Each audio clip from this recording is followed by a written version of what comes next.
It's an ecstatic moment here in the well of Parliament. As you rightly alluded, 2 years ago, it was a very different atmosphere as compared to today.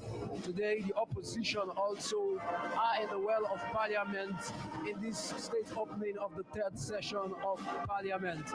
As we all understood back then, they had boycotted Parliament owing to issues with democracy and other things. But today is quite different also. The difference does not only show in the presence of the opposition and them joining and welcoming the president, but even the weather itself shows the difference as we are greeted by a very cold weather with the heavy rain here in Freetown this morning.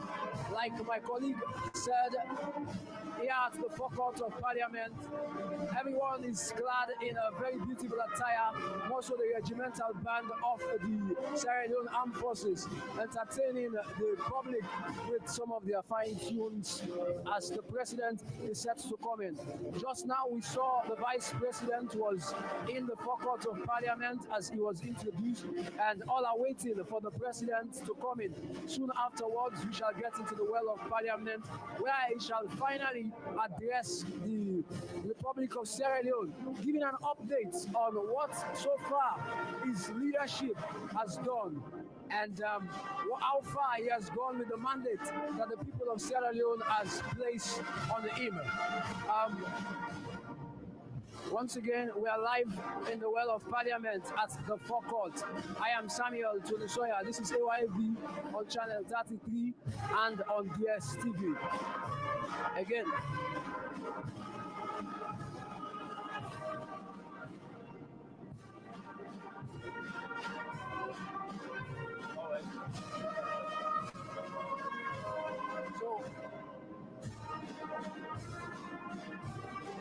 Live at the background, as you can hear, fine tunes stemming from the tunes of the Sierra Leone Armed Forces band. Once again, I take you back to the historicity of Parliament.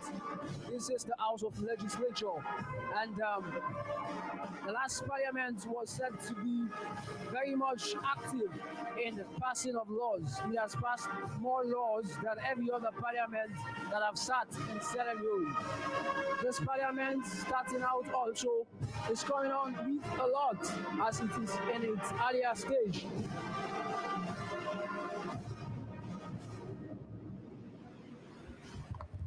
I just want us to enjoy the band. It's been very colorful, and of course, the sound of the band is like a nightingale this morning, and they are giving us beautiful sounds, and we are live here at Tower Hill. Of course, it's state opening of the third session of the 6th Parliament of the Second Republic of Sierra Leone. Of course, the commander of the military this morning, who may also serve as spokesperson, is giving an update on what is happening whilst we are waiting on the commander-in-chief before the entire event would commence effectively. But we are still here at the forecourt since the establishment of Parliament. It's a very old place where we are standing. David Rem is listening, and of course we can also see faces of the previous speakers of Parliament. But now we are in the regime of the Speaker of Parliament, Singapore Thomas. Yes, the Speaker of Parliament, Right Honorable Singapore Solomon Thomas, Deputy Speaker. So these are the leadership of the House of Parliament. Speaker, Right Honorable Singapore Solomon Thomas, Deputy Speaker, Honorable Ibrahim Tawa Conte, Majority Leader of Government Business, Honorable Matthew Sa Numa, Deputy Leader 1, Honorable Bashir Siliki, Deputy Leader 2, Honorable Sir Emerson Lamina, Chief Whip, Honorable Dixon Momo Rojas, Deputy Chief Whip 1, Honorable Veronica Kadisise, Deputy Chief Whip 2, Honorable Nene Leby, Opposition Leader, Honorable Abu Kago, Deputy Deputy Opposition Leader 1, Honorable Daniel B. Koma, Deputy Opposition Leader 2, Honorable Aaron Koma, Opposition Whip, Honorable Abdul Karim Kamara, Opposition Whip 1, Honorable Catherine Zainab Tarawali, Opposition Whip 2, Honorable Kemoko Conte, President Parliamentary Female Caucus, Honorable Bernadette Weata Sunga, Clerk of Parliament, Honorable Paran Tarawali. Honorable Parent Tarali, probably this will serve as his last function in Parliament. I cannot confirm, but I saw, that he has resigned after he won the Secretary Generalship position for his party SLPP, with the highest number of votes being cast on that day, over 800. But his name is on the list as Clerk of Parliament. Probably this is his last function here in Parliament. But the President is on his way. He will soon arrive here in the hall. Exactly, David Remy Wilson. In fact, there is already somebody acting in that particular office.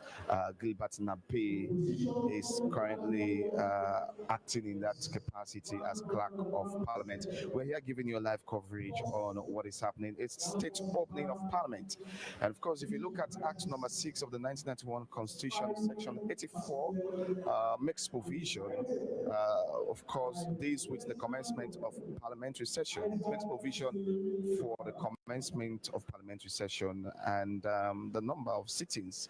Specifically, it outlines the sittings of Parliament after the commencement of a session are held at times, and one day is appointed by Parliament itself. And this should be done by the President, who is the head of state. Furthermore, the Constitution mandates that Parliament must sit for a minimum of 120 days each year. Section 84 is also referencing in context of proclamations of the announcement of parliamentary sessions, such as Constitutional Instrument number 3, of course, of 2018, but there are also other proceedings as well in Parliament. So it also tells you that even though a lot of people have issues of Act number 6 of the 1991 Constitution, but it makes provision for a lot of things. And I believe that the spirit of the 1991 Constitution was not really a bad one, Sawyer.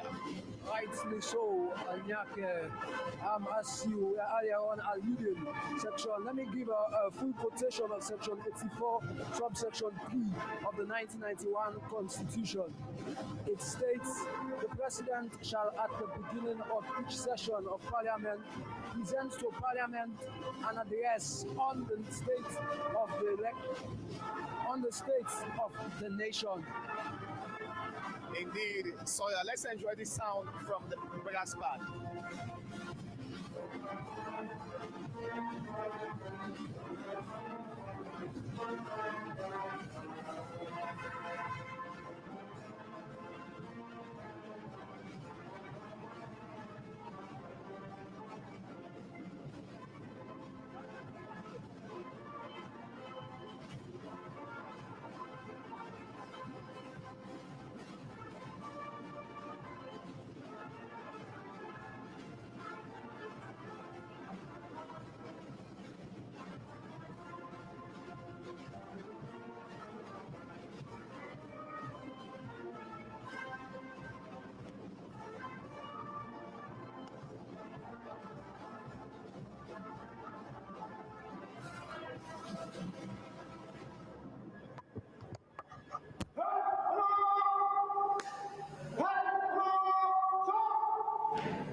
We are the fourth segment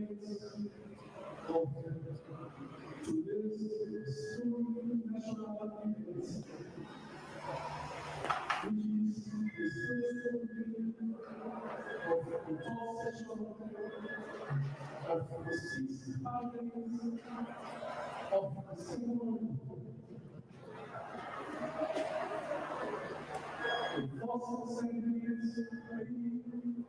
without one is currently in progress, and shortly after this segment we will witness the second and final segment to this segment, which is the State of the Nation Address to be delivered by His Excellency the President of the Republic. That address is always delivered in compliance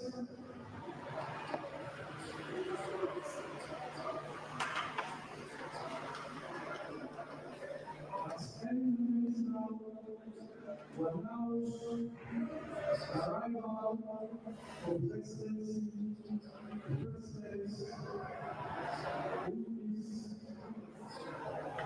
the Supreme Forces. Now, the power of the Republic,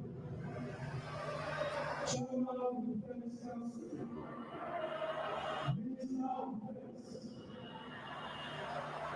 Commander-in-Chief of the Republic of Senegal, Founding Head of Youth Volunteering Forces, and also the newly elected Chairman of ECOWAS Fraternity of Heads of States.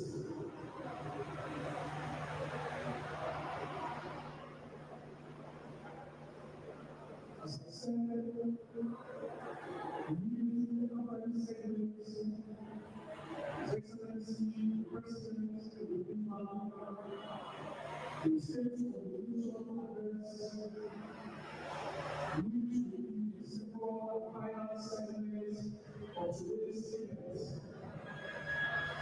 And that State of the Nation Address will be delivered in the way of Parliament in compliance with Source 3 of Section 34 of the Constitution of Sierra Leone, Act 6 of 1991.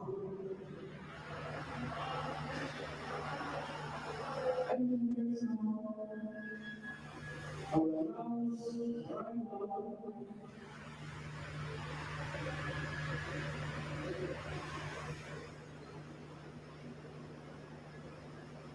we are presenting the State Parliament,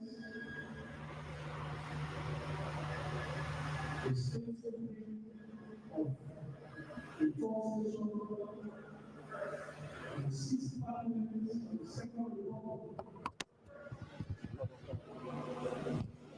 There are two segments of this event.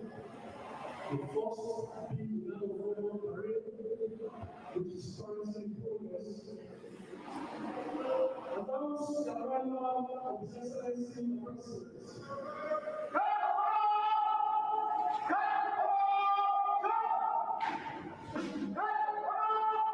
The president has just arrived, and of course, the commander here has given an announcement.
The parade commander is now moving to give presidential salute to His Excellency the President of the Republic of Sierra Leone.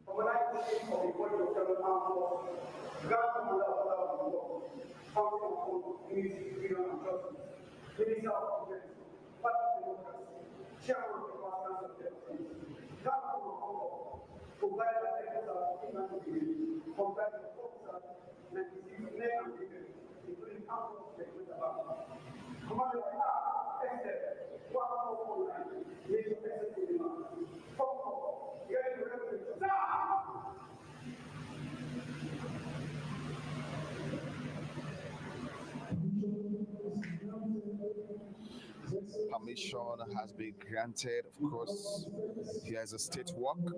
The president is right, forward looking this morning, very majestic, walking as a statesman, taking his defense walk, of course, as the Grand Commander in Chief of the Republic of Sierra Leone.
The Grand Commander of the Order of the Republic of Sierra Leone has just done his inspection.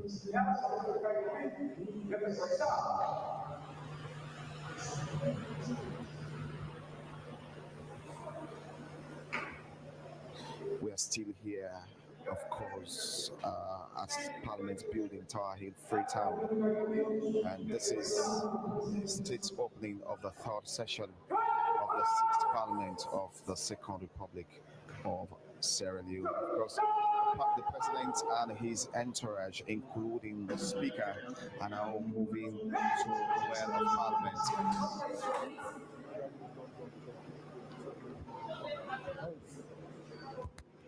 This event has already ended, and it has been very enthusiastic here, and we are here giving you live coverage. We are now moving to the well of Parliament to give you more updates on what is happening. The president has moved already. It's very enthusiastic here.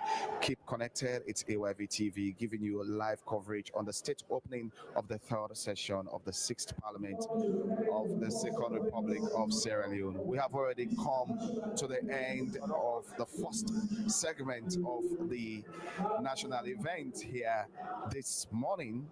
And of course, let me just give you an update of the program that we have. Of course, the Republic of Sierra Leone Armed Forces has already mounted a guard of honor with the parliamentary band.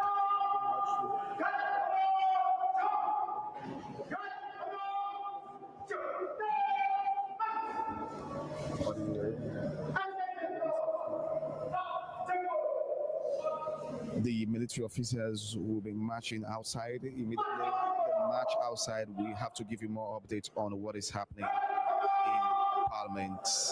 The next of the event will be members of Parliament taking their seats at the forecourt. Of course, well, we're already at the forecourt, but in the well, we have to see a lot of members of parliament.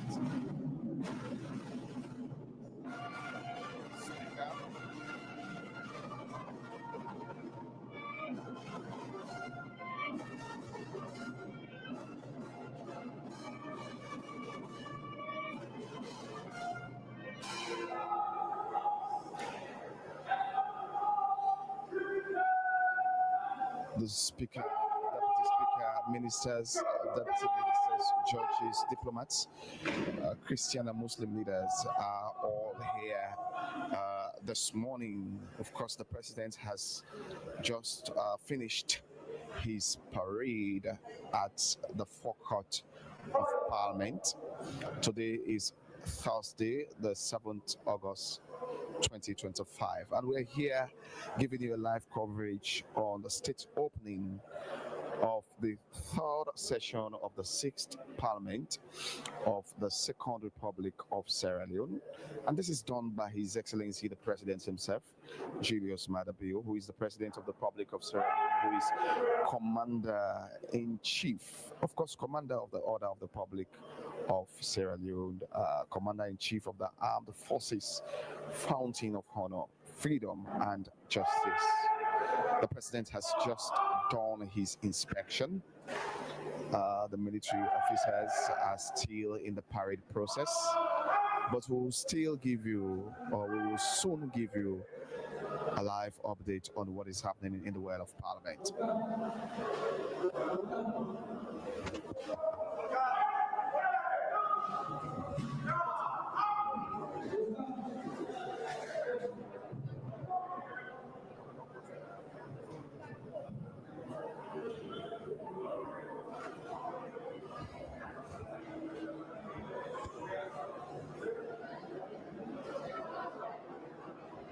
The military officers have really placed their guns or their arms, so to speak, on the ground.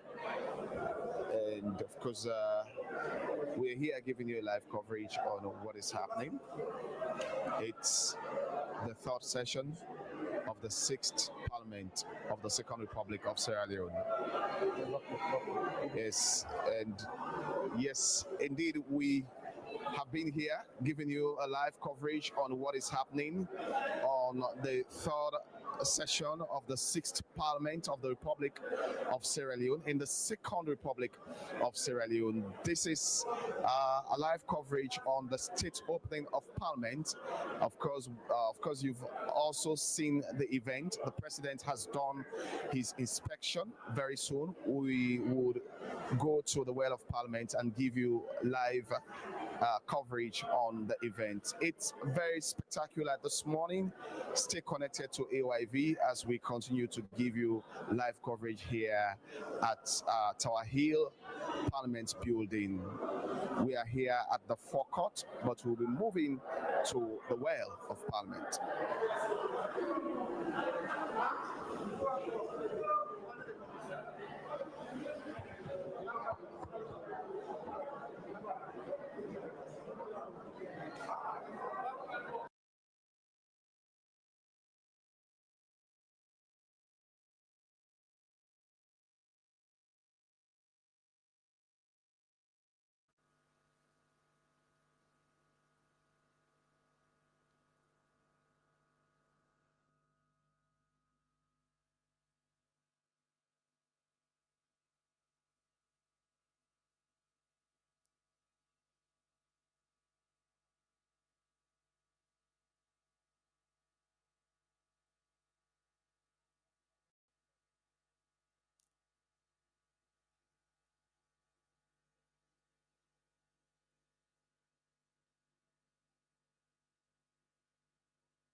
Can't go with. Go with. Go with over. Logo. No, logo soon. Listen to me, other body. Logo soon. Buddy, logo soon. No. Can't go. I'm getting this story from what you are telling me. You listen to me. Can't go soon. Can't go soon. What do you listen to me? No. Okay, me tell no. Can't go soon.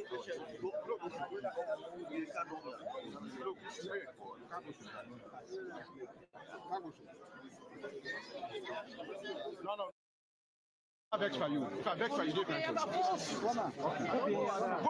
Go bien, not like this. Go bien, careful. No, I'm not like that. I'm not like that. Hey, go so. Yes, I don't talk to you. If I think you go so. So the day and go so. Go so.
We don't talk all two. And some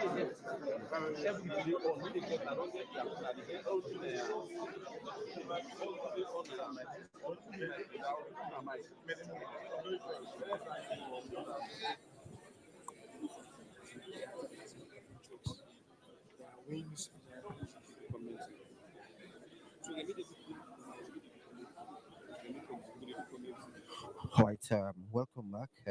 We are in the well of Parliament, where the entire processes will commence very soon. The country's first lady is here, and she has entered the building quite 5 minutes ago.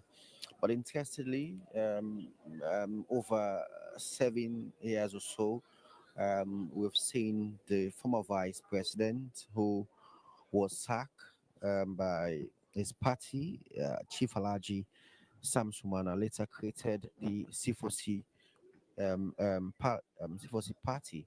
Is in the building tonight, this morning, to grace the all important event. Alhaji Chief Samsumana seated closely to the former vice president Victor Bokari for. Interestingly, both of them serve as vice president under the last government headed by former president Dr. Anesbai Kroma. Alaji Samsumana was sacked and then replaced by Victor Bokari Fu, and so both of them seated very closely here in the well of Parliament, at the back of the First Lady. The First Lady, seated just close to the seat of the president, and to the right hand of the president's seat is a vice president, and then the Speaker of Parliament is also to the right hand of the um, vice president. So there are host of you know host of dignitaries are here, including diplomat, ambassadors, and also ministers from various ministries are all here, and also judges from the Supreme Court are all here, and also parastatals heads are also here. The ACC boss is here, and also the Commissioner General is also here as well, including the Inspector General of Police, Honorable Faselo is here, and it's very important. Now the maze is coming in, which will be escorted, and behind the maze is the acting clerk, and then other parliament, other members of the clerk bench, and behind them is the country's vice president, Dr. Mohamed Julde Jallo. We are welcoming the arrival of the vice president now, Dr. Mohamed Julde Jallo.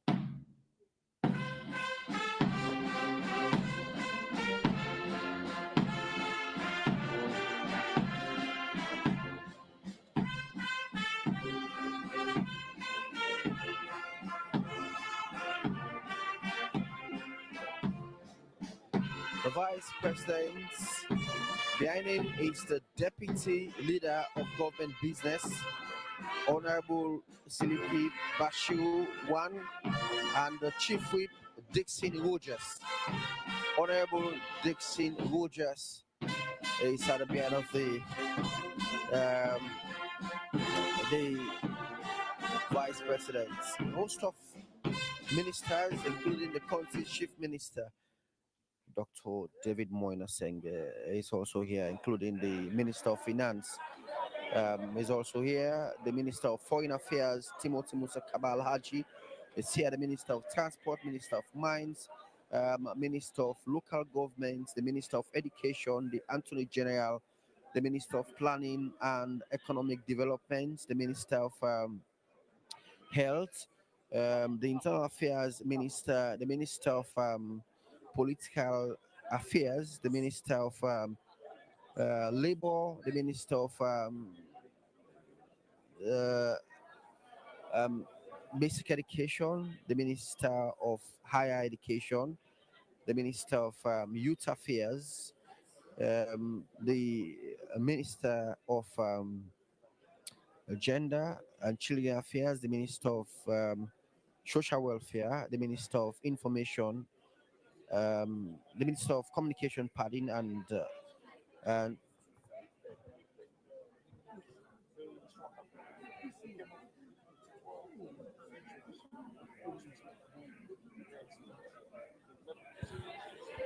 so most of them are here to ensure that the entire process went on well. Like I mentioned, the Vice President just entered the building, and he will be seated closely with the President and the Speaker of Parliament.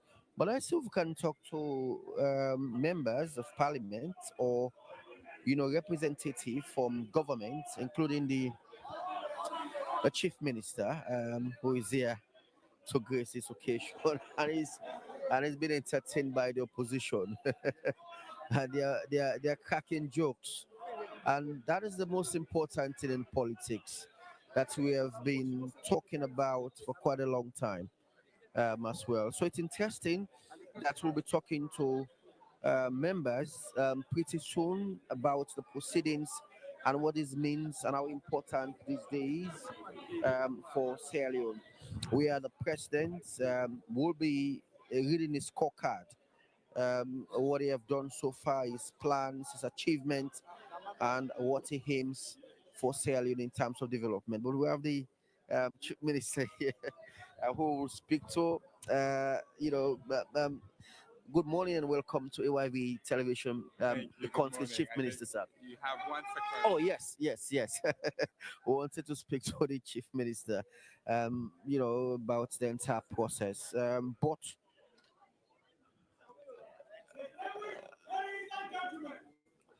announcement. The Right Honorable Singapore Solomon Thomas, the Speaker of Parliament.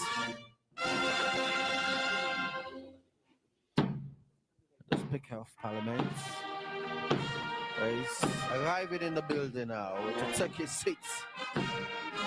He will be seated closely to the country's Vice President, followed by his deputy and the leader of the opposition and the leader of the government and other stakeholders. Honorable Abdul Kagbo, Honorable Matiyuma, the two leaders, opposition and the government. So that is a that is a yes. So wanted to speak to the Chief Minister before the Speaker arrived, and now they are going outside to welcome His Excellency the President. But Mr. Chief Minister, good morning and welcome to YV Television, sir. Good morning, thank you. I like your green dress. It's beautiful. I love green very much so. I know. So how significant is this event today for government? It's wonderful. This is the president is going to come and speak about what we've been delivering, what we've been doing, and it's an update to the nation, update to the parliament, and I'm very excited to hear.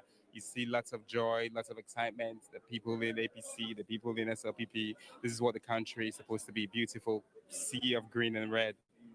You always speaks about radical inclusion, inclusive governance, and I saw you was cracking joke with the opposition. Well, because they were screaming radical inclusion. And I think that really is what radical inclusion is, that the opposition members can say that. And that's what it is. We have to be able to, as government people, as opposition, because opposition is also part of government.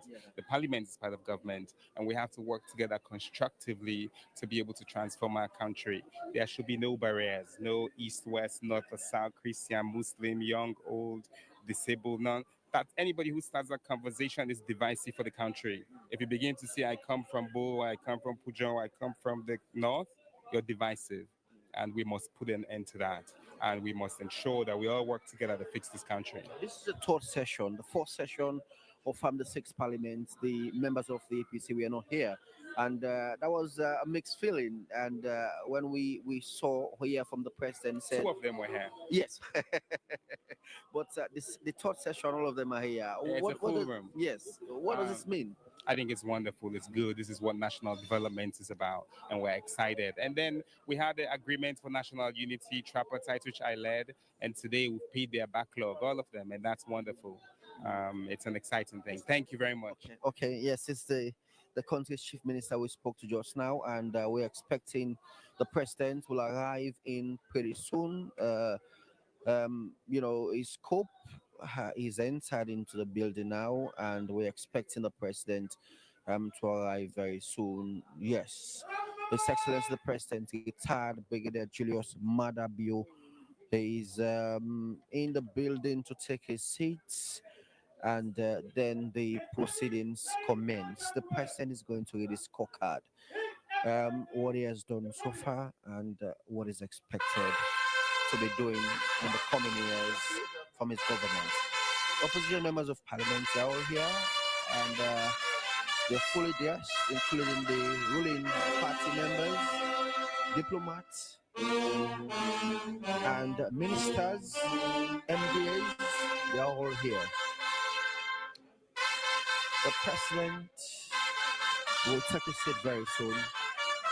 The cameraman is moving the camera, and he has turned the camera to the Speaker of Parliament, Honorable, right, Honorable Speaker Singapore Thomas. He is going to lead the president, and the maze has finally clerk, acting clerk of Parliament, His Excellency the President, retired Brigadier Julius Madabio, has been guarded, his bodyguard, and the majority leader and the minority leader. All of them are behind the president. Matthew Yuma, Honorable Abdul Kagbo, and they are moving at the back. The president will sit, and the entire process will commence now. And the president, national anthem.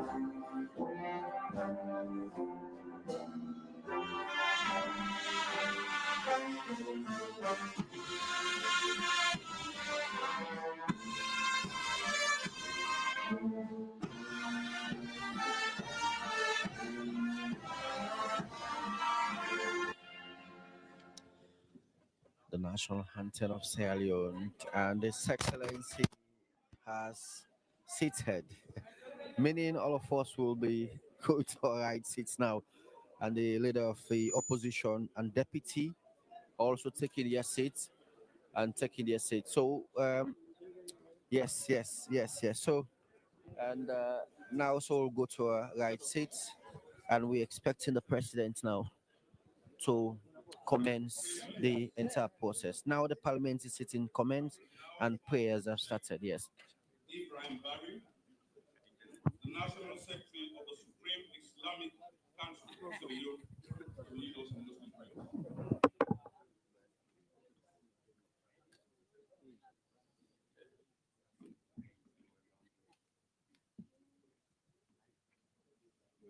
Supreme Islamic Council of Sierra Leone, to lead us in Muslim prayer.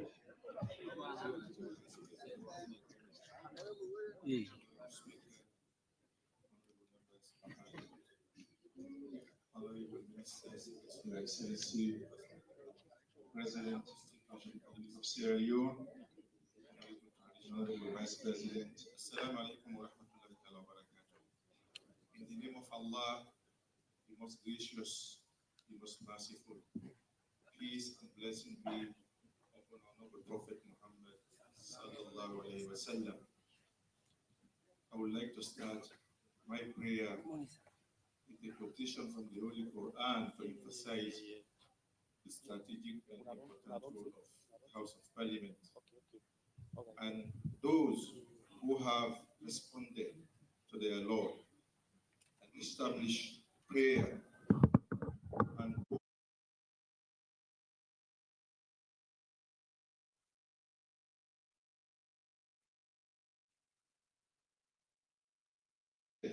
to their Lord and establish prayer and whose affair is determined by consultation among themselves. والذين استجابوا لربهم وأقاموا الصلاة وأمرهم شورى بينهم. It is recommended that we raise our hands while making supplication to demonstrate humiliation and to Allah subhanahu wa ta'ala. We pray to you, Allah. O Allah, O living, O self-sustaining. By your mercy, we seek your help, guidance, and blessings.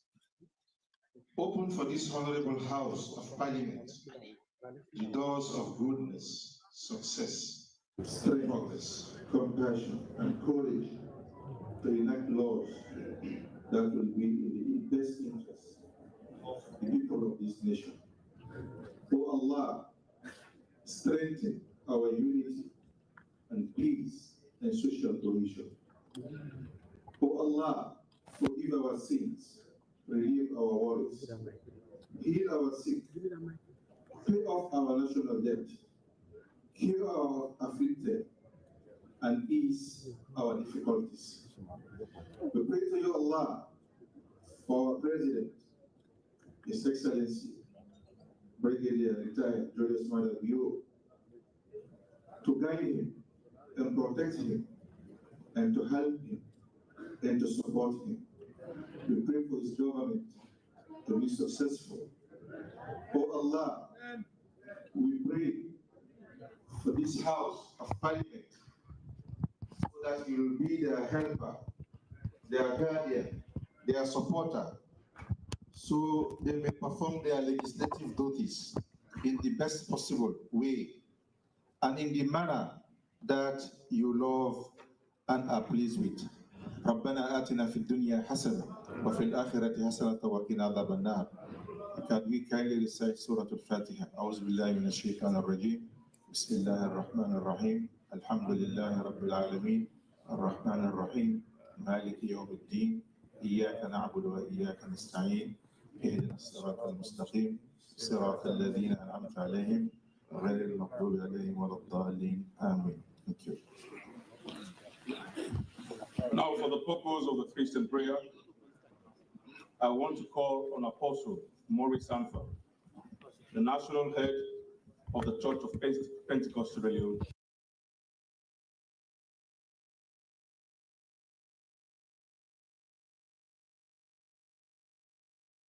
We honor you, we give you praise, glory, and adoration. Unto you the gathering of the people shall be. We are gathered unto you. In you we live, we move, and have our being. We declare you as Lord. We honor your supremacy in this beloved nation. For it is recorded in your holy read, in Proverbs 14 verse 34, that righteousness exalts the nation, but sin is a reproach to all people. Our God, I cry that your righteousness will take over our heart in this nation. Give us the grace, give us the power to make the right decision for the holistic growth of this nation. Father, I pray that your presence will ever be in our lives, will ever be in this nation. Give us the grace, O God, to take total responsibility, my Father, for generational reasons, for posterity. I pray, O God, that your peace, your power, your providence, your protection, and prosperity will take over the nations. As we gather in this world, my Father, let your grace be upon them. The Bible says the fear of the Lord is the beginning of wisdom. Let your fear take over our hearts so that God will make the right decision. God, for the blessings of our nation. Bless the leaders. Bless our beloved president. Bless all that are connected. My God, in one way or the other, God, for the blessings of this nation. Shield this nation from wickedness. Give us the grace to be united so that this nation will be blessed. We thank you, God, because you've answered. In Jesus' mighty name we pray. Thank you, Apostle. Proclamation 2025. Constitutional Instrument number 8 of 2025. The Constitution of Sierra Leone, Act number 6 of 1991. The 6th Parliament of the Second Republic of Sierra Leone, commencement of 3rd session. An exercise of the powers conferred upon him by subsection 1 of section 84 of the Constitution. The President hereby makes the following proclamation. Now, therefore, I, Brigadier retired Julius Madabiu, President of the Republic of Sierra Leone, Supreme Head of State, Grand Commander of the Republic, Commander-in-Chief of the Armed Forces, Fountain, Head of Unity, Honor, Freedom, and Justice, do hereby proclaim that the 3rd session of the 6th Parliament of the Second Republic of Sierra Leone shall be held at Parliament Building, Tower Hill, commencing on the 7th of August 2025 at 10 o'clock in the forenoon. May this 22nd day of July 2025. Signed, Brigadier retired Julius Madabiu, President of the Republic of Sierra Leone.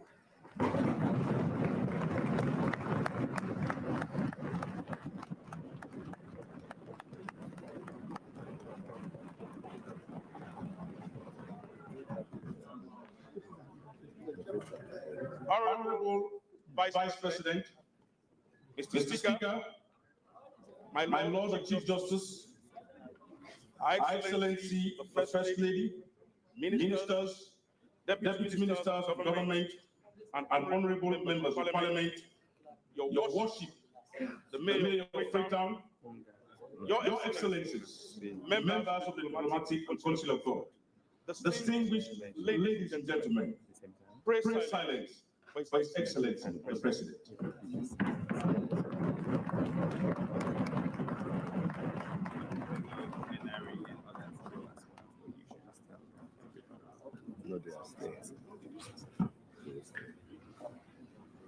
The Honorable Vice President, the Right Honorable Speaker of Parliament, Honorable Chief Justice, Madam First Lady, former Vice Presidents, former Honorable Speaker of the ECOWAS Parliament,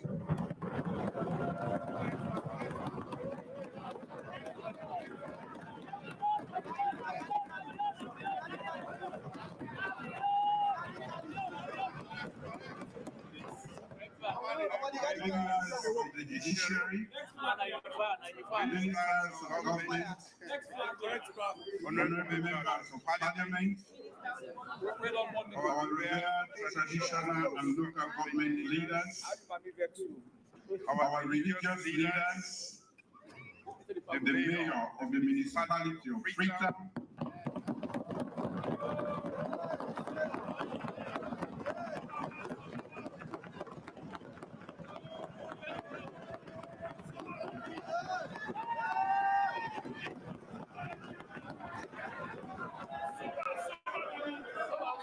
members the diplomatic and consular corps, members of the security, public safety, and intelligence services, civil society organizations, members of the Fourth Estate, distinguished ladies and gentlemen, fellow Sierra good morning.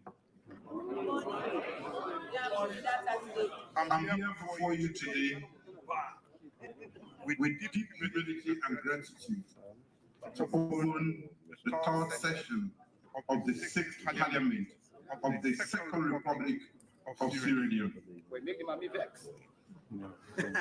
I do so fully aware of the sacred trust our people have placed in us to lead with integrity, wisdom, and courage.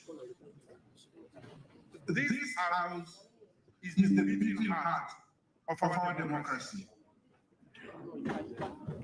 It is here that we make decisions which shape every home, every farm, every school, and every market across our nation. It is here that we determine whether Sierra Leone's future will be defined by unity and progress, or by division and delay. Over the past year, you have chosen service above self. You have debated with vigor, legislated with purpose, and placed country above party.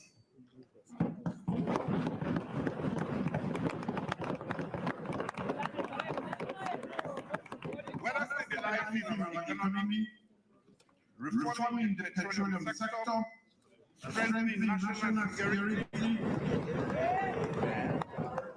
or expanding opportunities for our young people and women, you have shown the true character of a parliament that works for the people. I therefore commend the leadership of this house.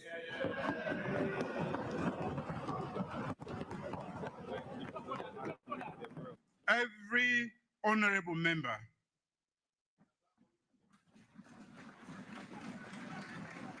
the heads of all political parties, and our paramount chiefs,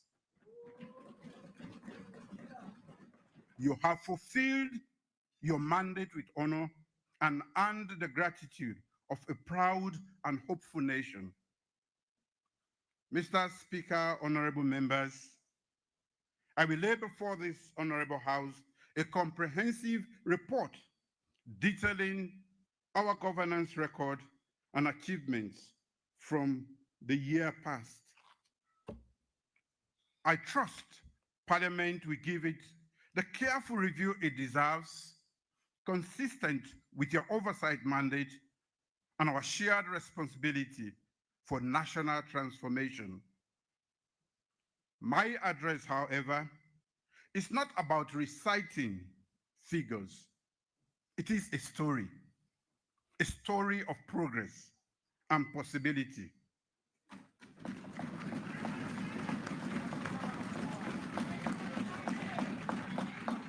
It is a snapshot of where we are, what we have achieved together, the challenges that remain, and the vision that guides us forward. As we open this new session, let us renew our shared commitment to serve above self, to put country before party, and to build a future worthy of the hopes of every Sierra Leonean. Mr. Speaker, honorable members,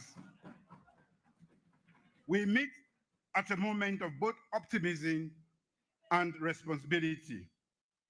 Across every district, Sierra Leoneans look to us to deliver on the promise of development, opportunity, and stability.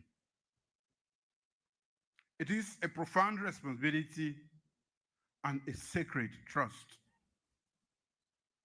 Through the medium-term National Development Plan 2024-2030, we are translating bold aspirations into measurable progress, bringing services closer to our people, restoring confidence in public institutions, and laying the foundations of a more inclusive, resilient, and prosperous Sierra Leone. This mission is bigger than politics.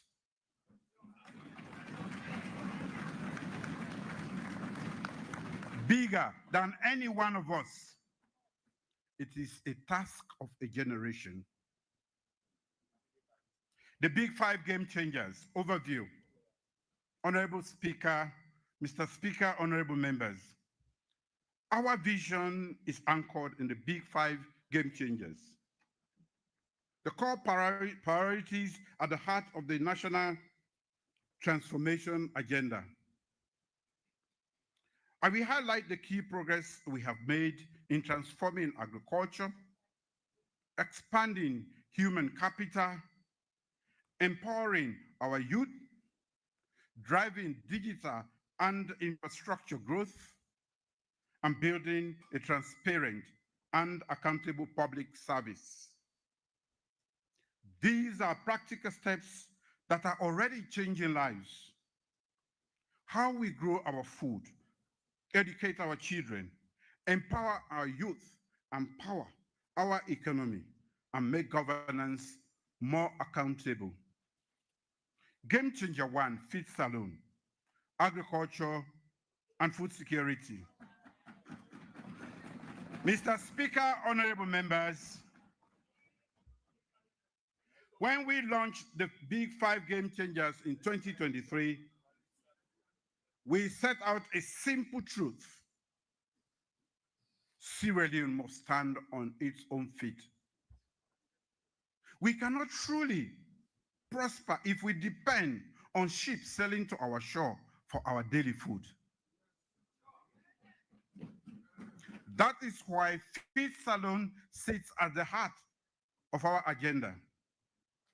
Food security is about dignity, independence, and a future where every family can put food on the table. Last year, rice production grew by 8%, cutting imports by 14%, and saving us 15 million United States dollars in foreign exchange.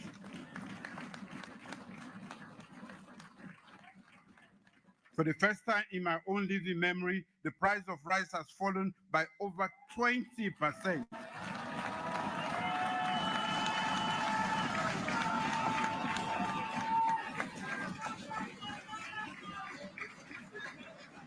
Giving families some relief.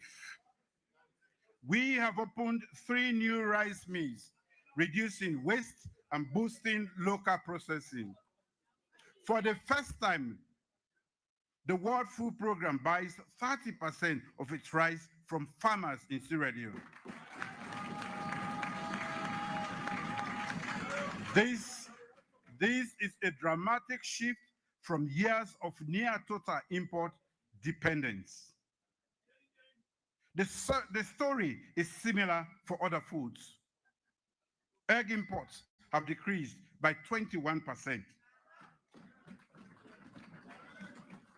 Local onions are now cheaper than imported ones.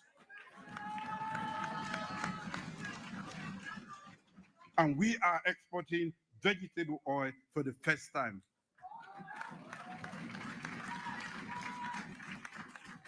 Behind these results is real investment, over $800 million pledged, with $205 million already committed to livestock, cassava, and rural roads. We launched a $10 million credit facility for modern equipment and Sierra Leone's first crop insurance scheme. We have mapped our soils digitally for the first time and registered 300,000 farmers biometrically, building a modern, accountable farming system.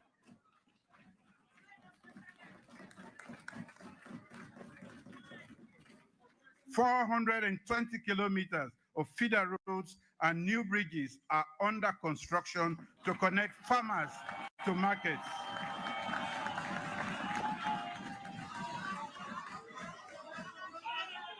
Responding to climate change, we are embedding resilience into our food systems under the Paris Agreement. Mr. Speaker, honorable members, faith alone is a promise that Sierra Leone can feed itself, create jobs, and give farmers and young people a future worth staying for.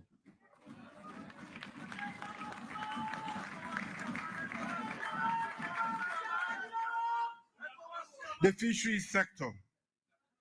Mr. Speaker, honorable members, fishing sustains over 1 million Sierra Leoneans, especially women and young people in the coastal communities. The sector contributes 12% of our GDP and must be managed wisely. In 2024, the sector earned $5 million, already beating revenue targets. With our new quota management system, revenues will more than double while protecting our fish stock. We have digitized fisheries data, launched an aquaculture and inland fisheries policy, and introduced a closed fishing season to help stock recover. Industrial fishing is set to rise to 150,000 metric tons. A landmark partnership with Egypt is opening doors for joint ventures in commercial fishing and shrimp farming. The reforms in the fisheries sector, we establish a modern blue economy that will create jobs now while safeguarding our ocean for the future. Game changer 2, human capital development.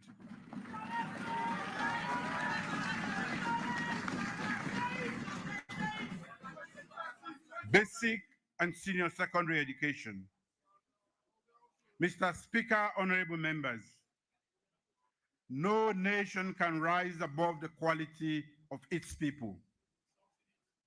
Education is the ladder families use to climb out of poverty and the foundation on which nations build prosperity.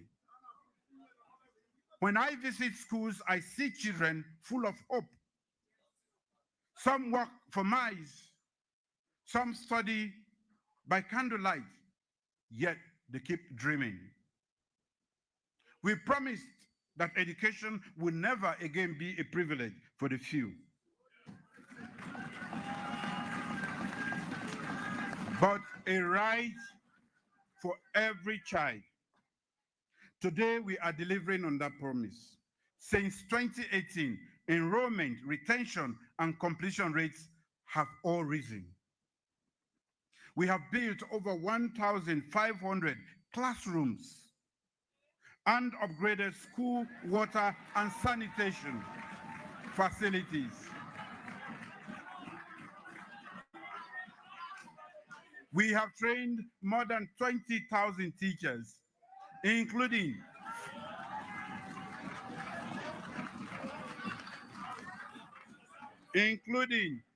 14,000 in early grade literacy and numeracy. We continue to pay fees for MPSC, Becker, WAS for every child.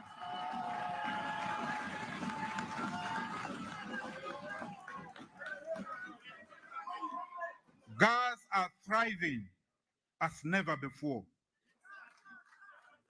More girls are completing school and passing exams, free sanitary pads, school feeding,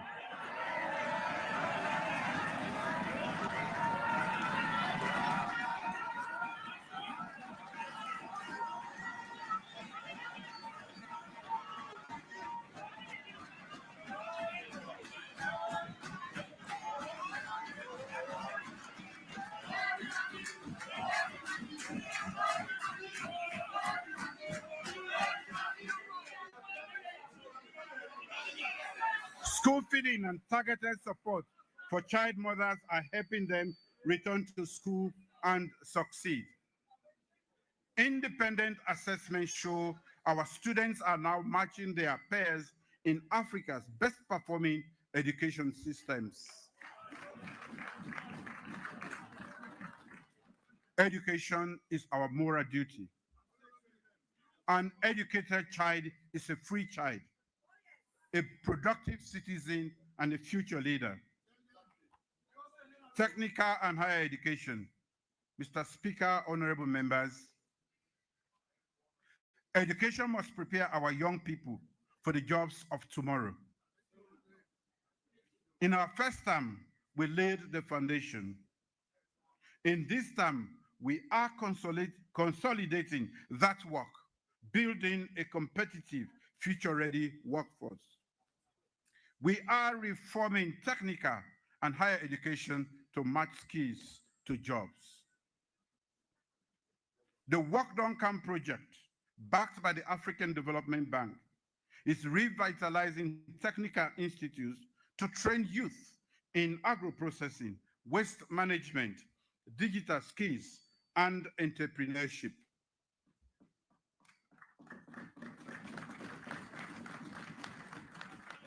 The Center of Excellence for Automotive Training, a $3.5 million partnership with Japan and UNIDO, offers 960 hours of certified training in 39 modules, creating opportunities, especially for young women.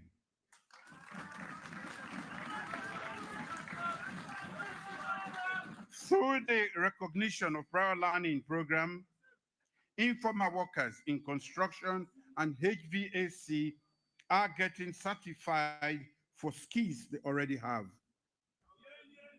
Digital connectivity is transforming learning.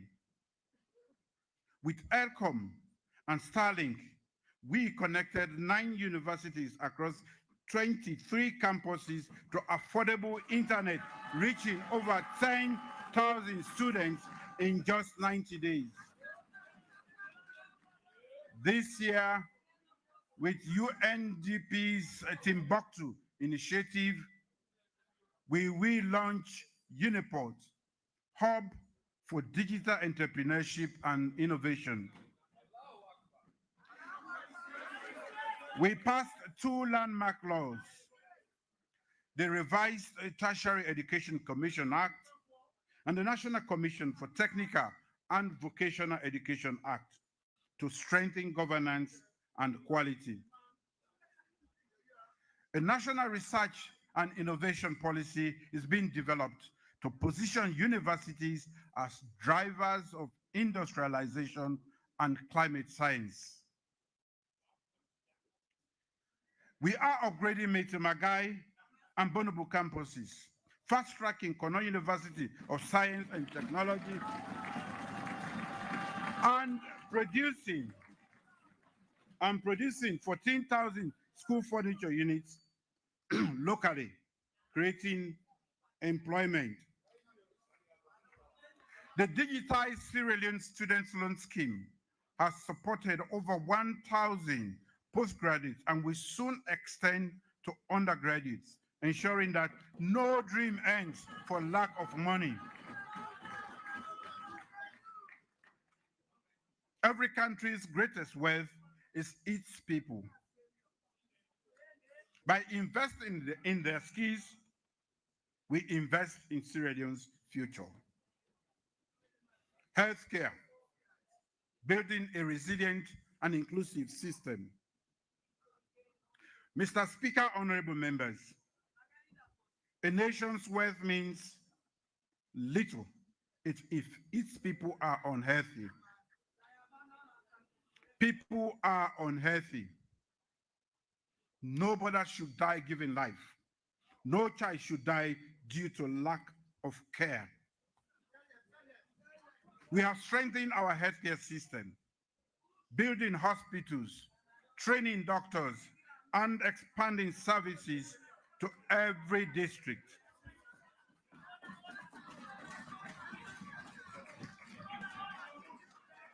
Domestic health spending is up by 2%.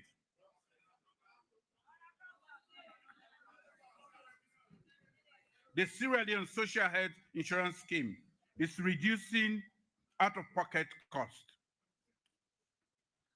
The National Public Health Agency and our real-time disease surveillance system means outbreaks are detected faster and responses are better.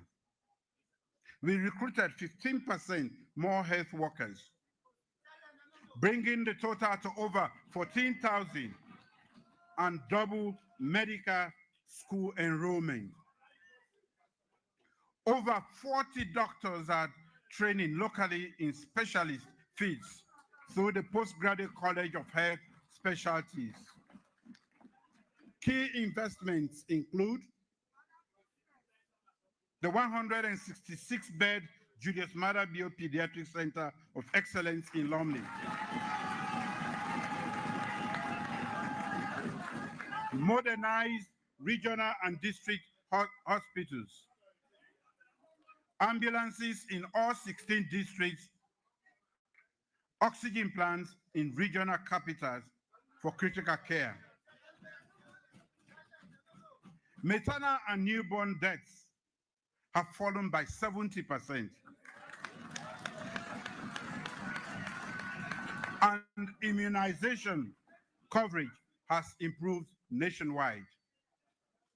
Off-grid solar now powers rural health centers, enabling safe night deliveries and vaccine storage. Healthcare is about dignity, survival, and hope. In January, when Sierra Leone recorded its first Mpox case, our response was swift. Emergency systems were activated, testing was decentralized, and health workers trained. Today, there is no active outbreak, but surveillance remains strong.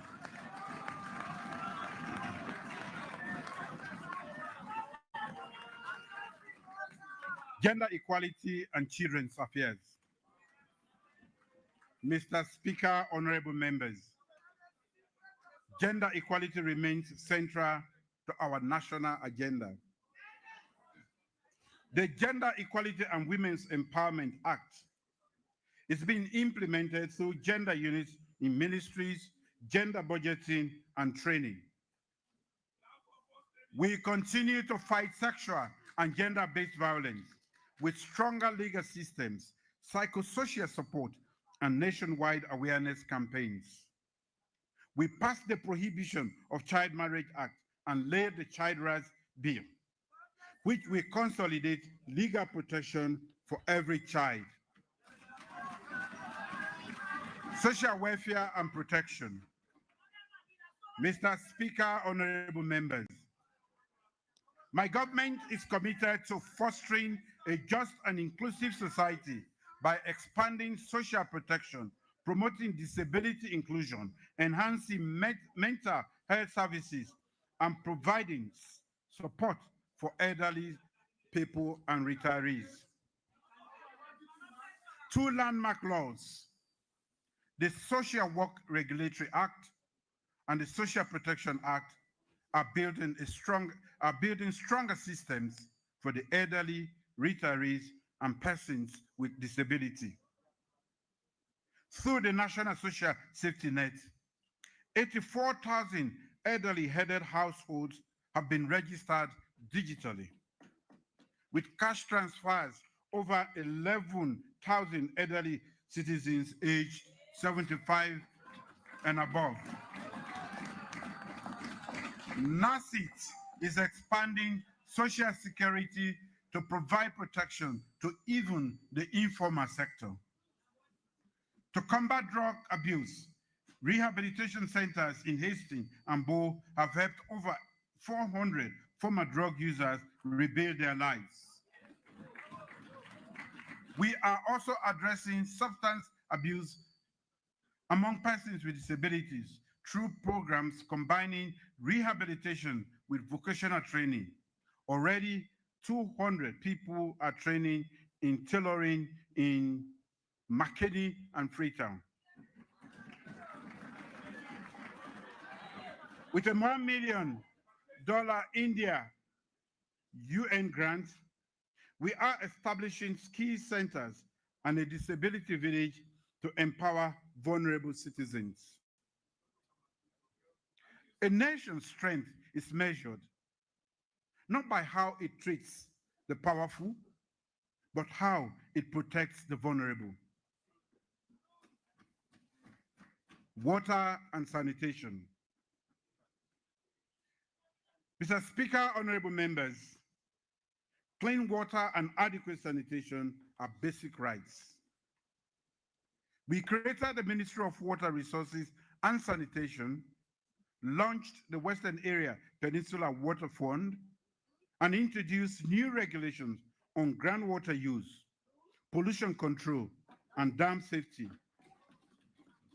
Across the country, systems are being rehabilitated in Blama Bandawo, Kailan, and Kabbalah to expand water supply to communities. We are building 100 solar-powered boreholes with tanks and standposts for underserved communities. In Freetown, a multi-donor project is expanding supply, including 60,000 cubic meters of reservoir at Regent Babadori, upgrades to Congo Dam, and new pipelines. The Guma Valley Allentown expansion will add new sources, 40 kilometers of pipe, 6 reservoirs, and upgraded pumping stations.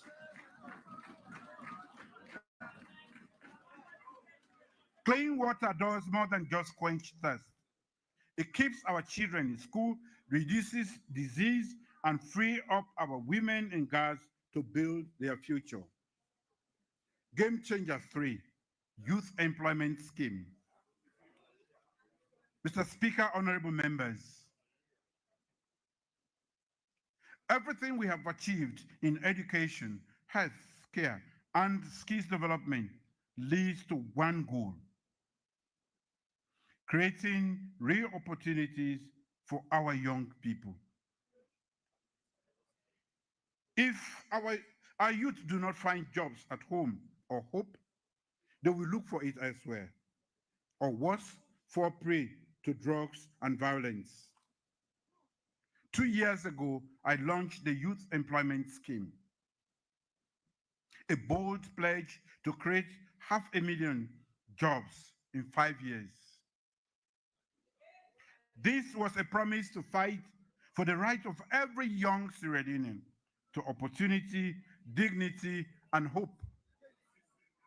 Today, we are delivering on that promise. Jobs are being created across agriculture, mining, construction, energy, sports, the creative economy, and the digital sector.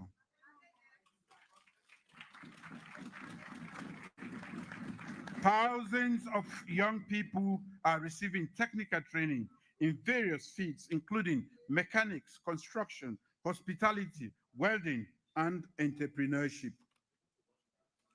Over 250 young women have joined the new programs in digital literacy and business. Across the country, youth-led farming and fisheries projects are thriving. Under the World Bank-funded PSSNYE project, 8,000 young people will each receive seed funding to start or grow their businesses. But let me speak directly to our young people. You are the hands that will build Sierra Leone's future.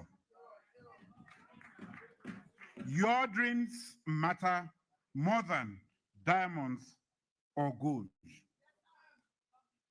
Do not let drugs like Kush steal your future.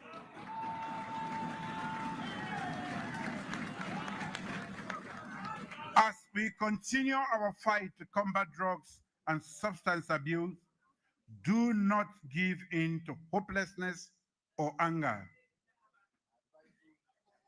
We are giving you the tools to live dignified lives. Free education, vocational training, digital skills, access to finance, and opportunities in agriculture, technology, and enterprise.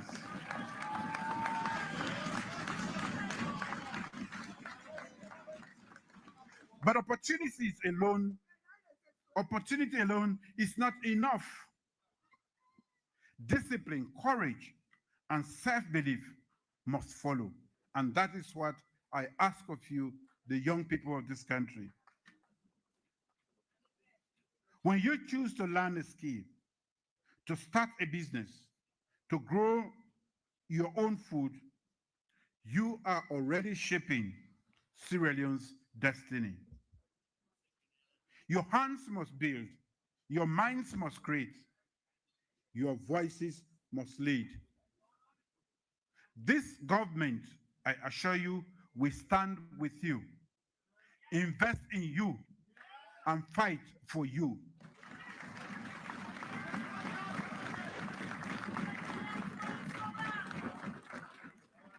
But you too must rise and fight for yourselves. Because the story of Sierra Leone's next chapter will not be written by politicians like us here or lawmakers alone. It will be written by welders, coders, farmers, athletes, teachers, innovators, keke riders, and many more. The future is yours to claim, and we will walk that road with you every step of the way. Game changer 4, technology and infrastructure development. Mr. Speaker, honorable members, if we want Sierra Leone to compete in the modern world, we must invest in the tools of tomorrow, technology and infrastructure. These are not luxuries. They are the foundations of jobs, opportunity, and national pride. Start with technology. Honorable Speaker, Mr. Speaker, honorable members.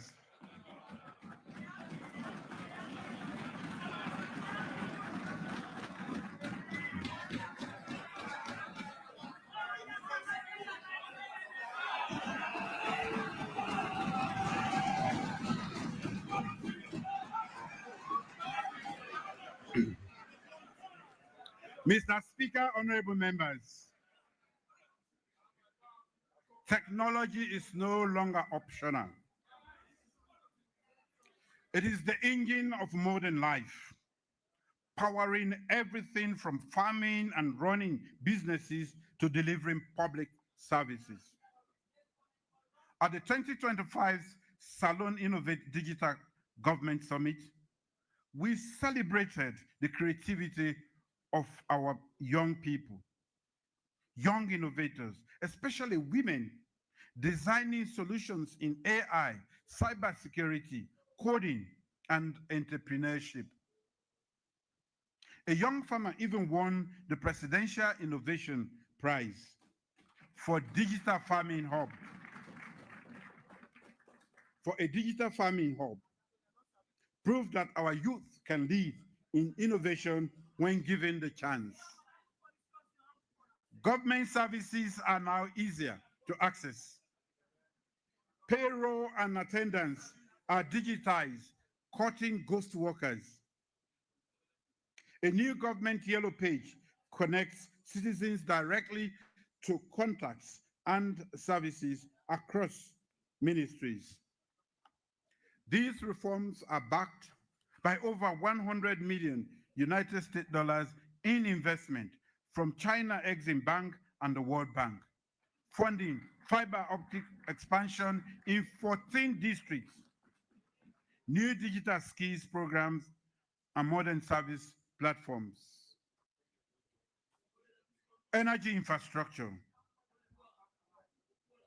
Mr. Speaker, honorable members, energy is the backbone of a modern economy. Without power, there can be no industry, no job, no future-ready nation. That is why I have taken charge of the sector.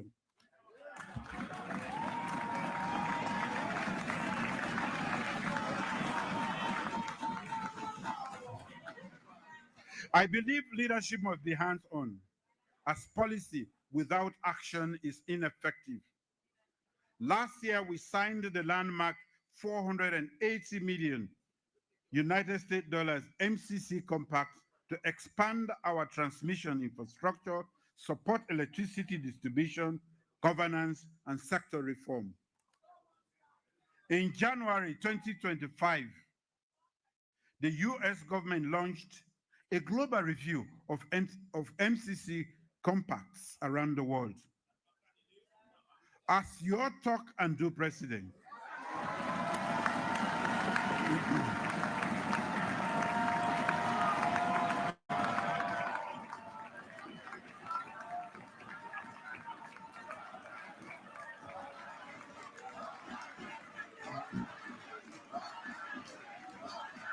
thank you.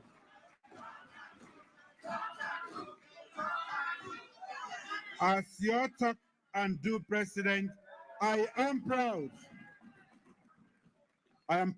to report that as of July 24th, Sierra Leone's compact was among the few approved to continue.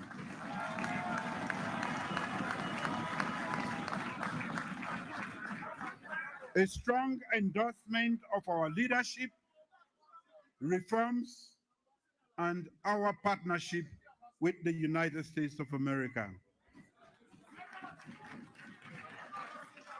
We joined the Mission 300 initiative in January 2025, a global effort to have energy poverty through innovative financing of renewable energy.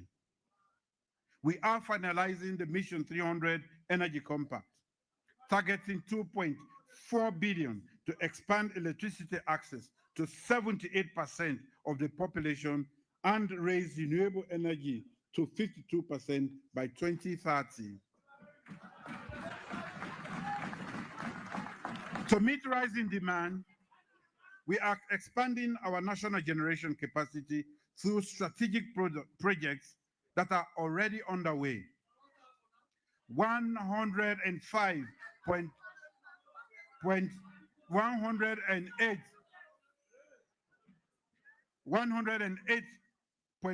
megawatts non-gas to energy plant at Kisi Dockyard, a floating LNG hub for the Mano River Union, a 40 megawatt respite solar project, and a 40 megawatt Scatec plant, solar plant at Kamakuye.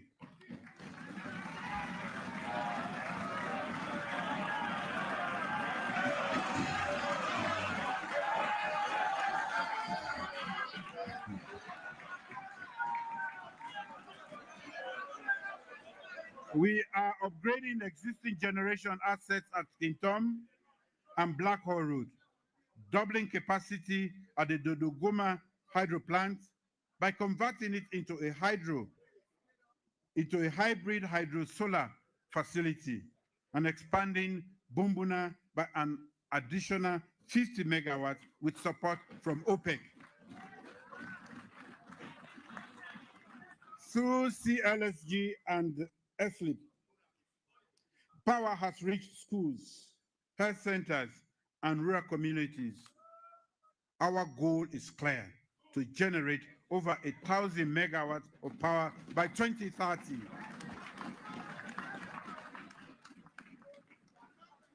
Infrastructure, roads, bridges, and transport.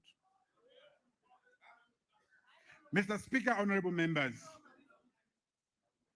good roads are more than asphalt and bridges. They connect farmers to markets, students to schools, and patients to hospital. They give every Sierra Leonean a fair chance to thrive. That is why we are investing heavily across the country. Through public-private partnerships, we are financing the Koblo Gulama Mabang Bridge and the 86-kilometer Moyambag-Bangbato Junction Road.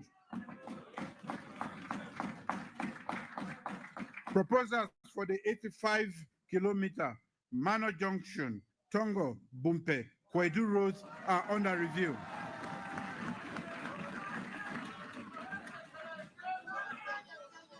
In 2024, the Road Maintenance Fund supported the upkeep of 1,403 kilometers of roads, culverts, bridges, ferries, and created a modern road condition database with the ILO.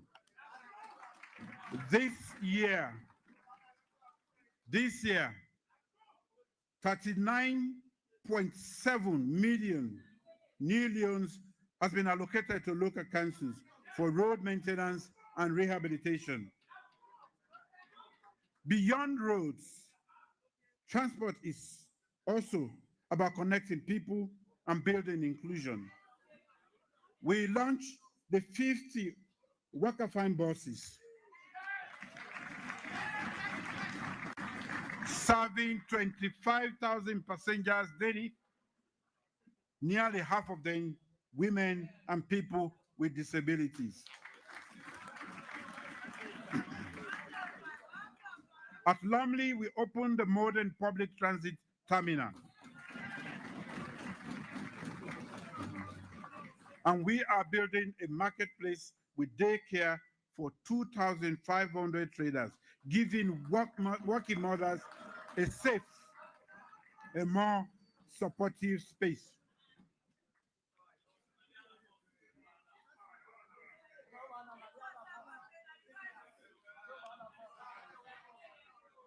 And because the future must be green, and because the future must be green,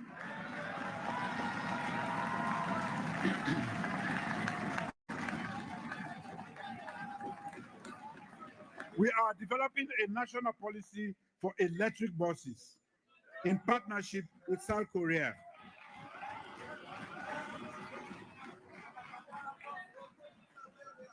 To curb fraud and improve traffic security,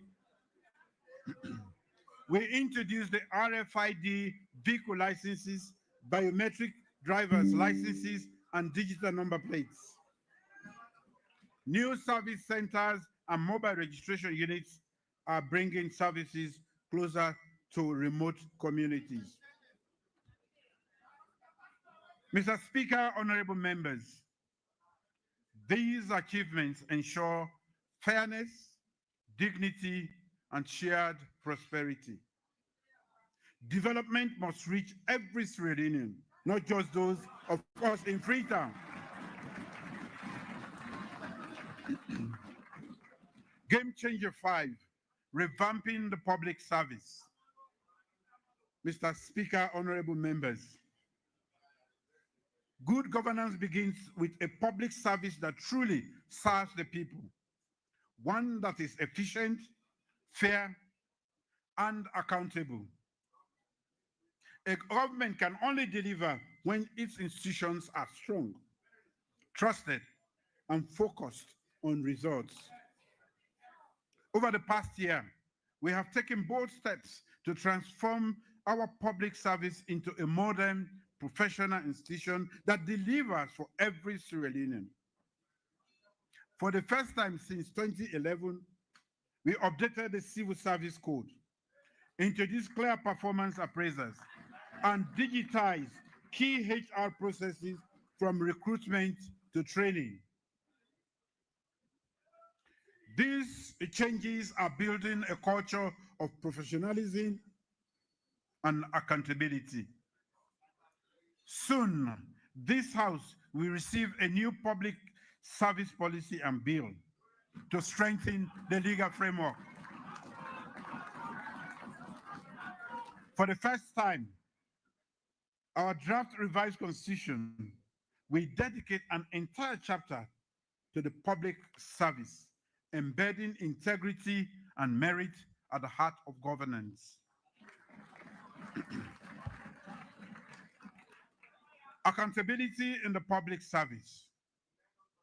Mr. Speaker, honorable members, accountability is not optional. Citizens deserve to know how their taxes are used. The Anti-Corruption Commission continues to act independently.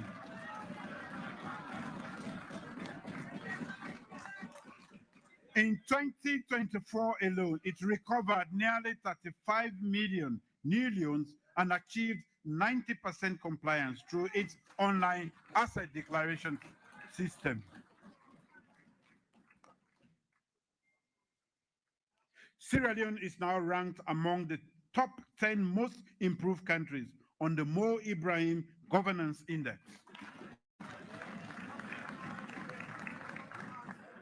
And 7th for anti-corruption. We have launched the 5th generation anti-corruption strategy, a homegrown tech-driven plan to fight corruption in both the private and public sectors. Digitalizing payment systems and audit services.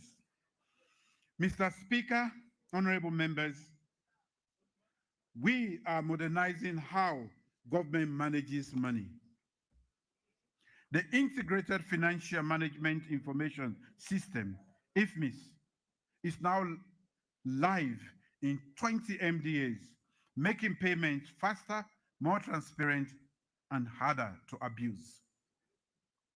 Gratuity payments to retirees are now automated, ending years of frustrating delays.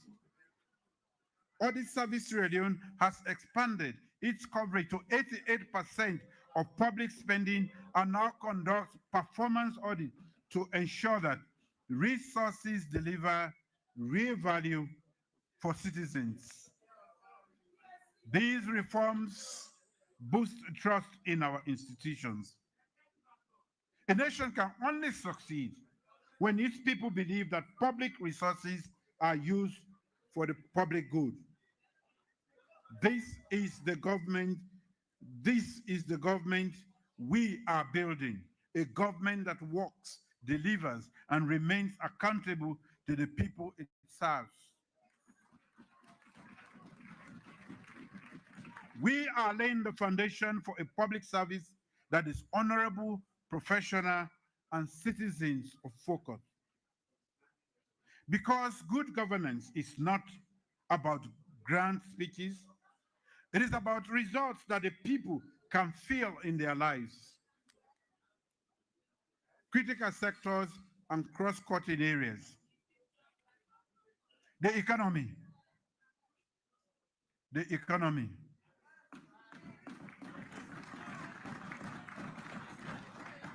We just pay on a backlog.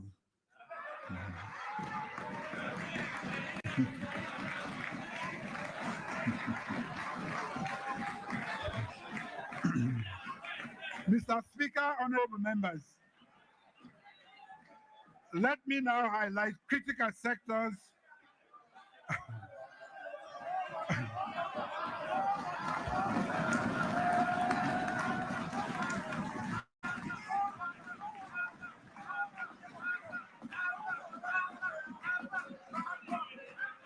Mr. Speaker, honorable members, let me now highlight other critical sectors and cross-cutting areas, beginning with the economy, the engine of our national transformation. Our economy has weathered difficult global storms, rising energy prices, supply chain disruptions, and the lingering effects of pandemic.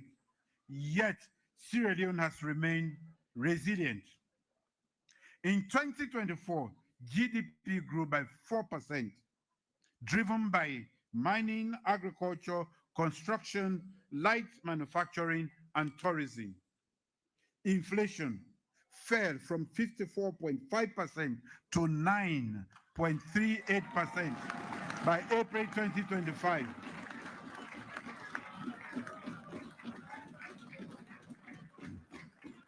The Leone depreciated only by 5.7% against the United States dollar.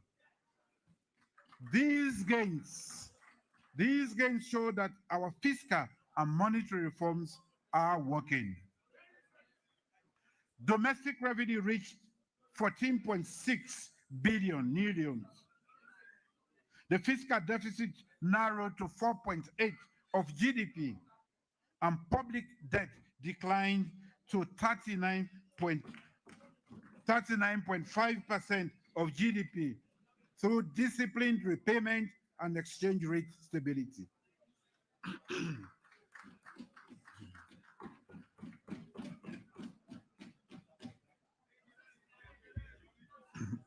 Mr. Speaker, honorable members, let us be frank.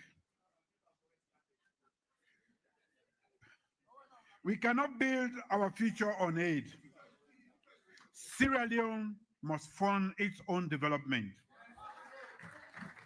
And that is why we are expanding our revenue base, improving revenue collection, plugging illicit financial flows that rob us of billions of loans each year. Every loan lost to tax evasion or illegal transfer is a classroom not built, a road not paved, and a hospital not equipped. So I call on every citizen and business to pay their fair share in taxes. National pride involves not just waving the green, white, and blue flag. It also means contributing to the nation a fair share.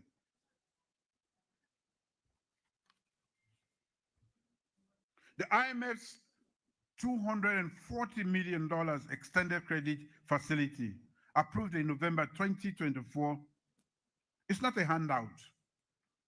It is a vote of confidence in our reforms and leadership.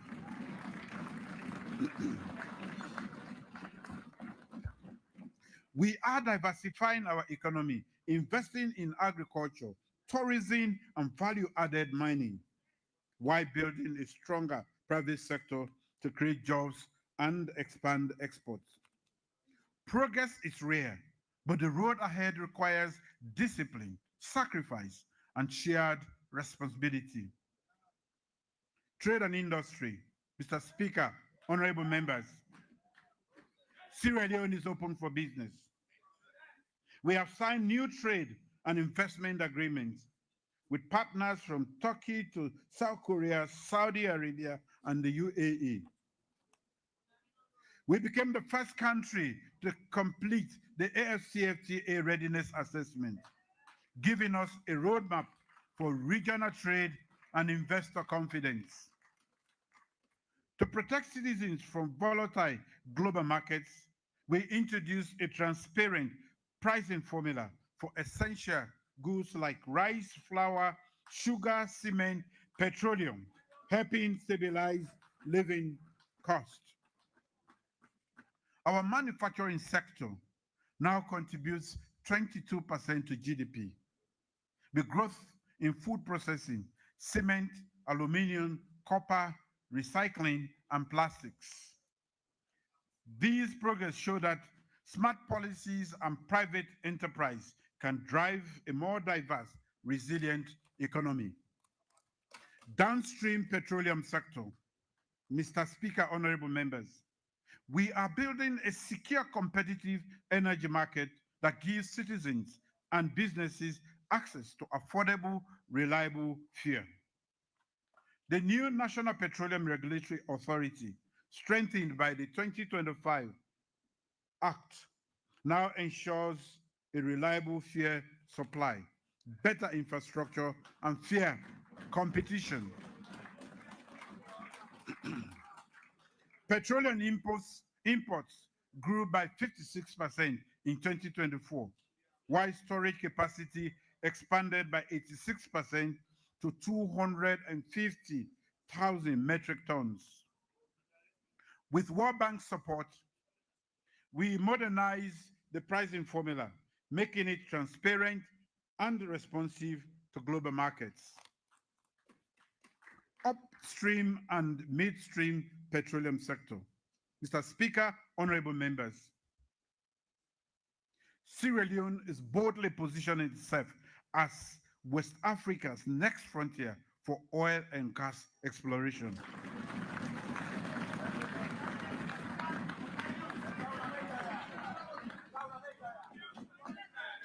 Our offshore basin, though largely unexplored, holds immense geological promise. With the right investment, our upstream petroleum sector could be transformative for our economy and people. A landmark offshore study identified 80 deep water exploration leads with early estimates of 30 billion barrels of recoverable oil and gas. We completed a 30 million 3D seismic survey, the first in over a decade, adhering to global safety and environmental standards.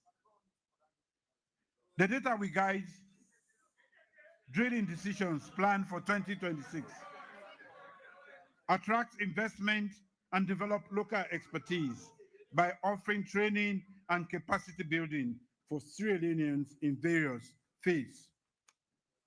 Sierra Leone is one of 13 signatories to the 25 billion Africa Atlantic Gas Pipeline Project, a transformative initiative to connect West African gas to European markets. The project will spur regional industrial growth, create jobs, increase transit revenue, and develop a domestic gas market for power and exports, delivering affordable energy for households and industry. With responsible management, our upstream petroleum sector can usher a new era of national prosperity. My government is committed to leading this effort with clear vision and accountability for the benefit of all Sierra Leoneans. Mining, Mr. Speaker, honorable members, mining remains a cornerstone of our economy. In 2024, mineral exports generated $1.12 billion, with growth in iron ore, rutile, and mineral sands. Reforms under the 2022 Mines and Minerals Development Act have strengthened transparency and community benefits. This year, we disbursed 6.7 million in community development funds for schools, clinics, and water systems in Potloko and Tonkolidi.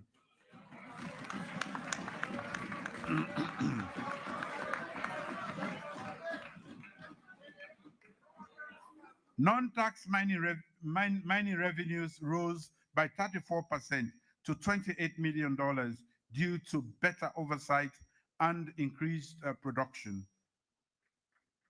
But our vision goes beyond exporting raw minerals.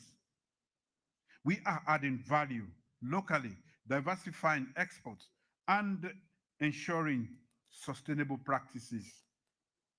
Our natural resource must work for the people today and for generations to come. Environment and climate change. Mr. Speaker, Honorable members, climate change is not a distant threat. It's already here. Heavier rains, floods, landslides that are destroying lives and livelihoods. That is why climate resilience is now a national priority. We are embedding climate action in all development planning, implementing our updated Paris Agreement commitments, reforesting degraded areas, protecting biodiversity, and tackling illegal construction on waterways. Our approach is focused on safeguarding homes, farms, and communities while securing the future of Sierra Leone. In July, the Gola Forest National Park and the Tiwai Island Wildlife Sanctuary, collectively called the Gola Tiwai Complex, were officially designated as Sierra Leone's first UNESCO World Heritage Site.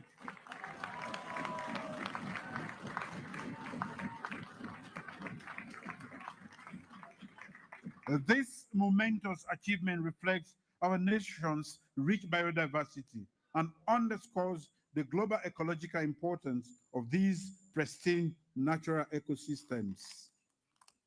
National cohesion and democracy. Mr. Speaker, honorable members, the true strength of a nation is not measured only in GDP figures or kilometers of new roads. It is measured in the bonds that hold its people together, in the trust that no matter our differences, we share one destiny, red or green. Our destiny is colorless. Over the past year, national dialogue has helped us confront hard truths, seek reconciliation, and reaffirm a simple but powerful truth: Sierra Leone must always come first. Like our great rivers, which gather strength from many tributaries, our nation draws power from its diversity, from every region, every faith, and every community. Sierra Leone today remains one of Africa's most peaceful nations.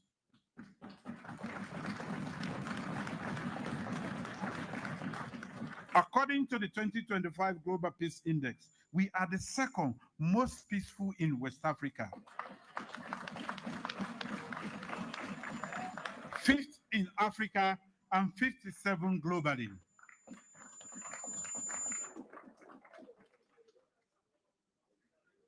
This is not by chance.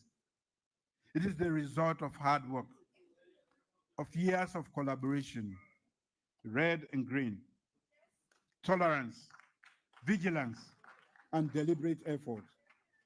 Through the Independence Commission for Peace and National Cohesion, we have institutionalized peace in this country.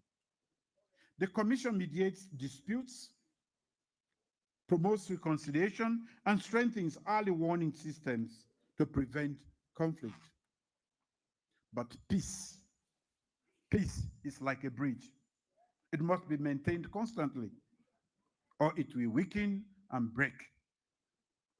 Mr. Speaker, honorable members, let me address the dangers of persistent election denialism and reckless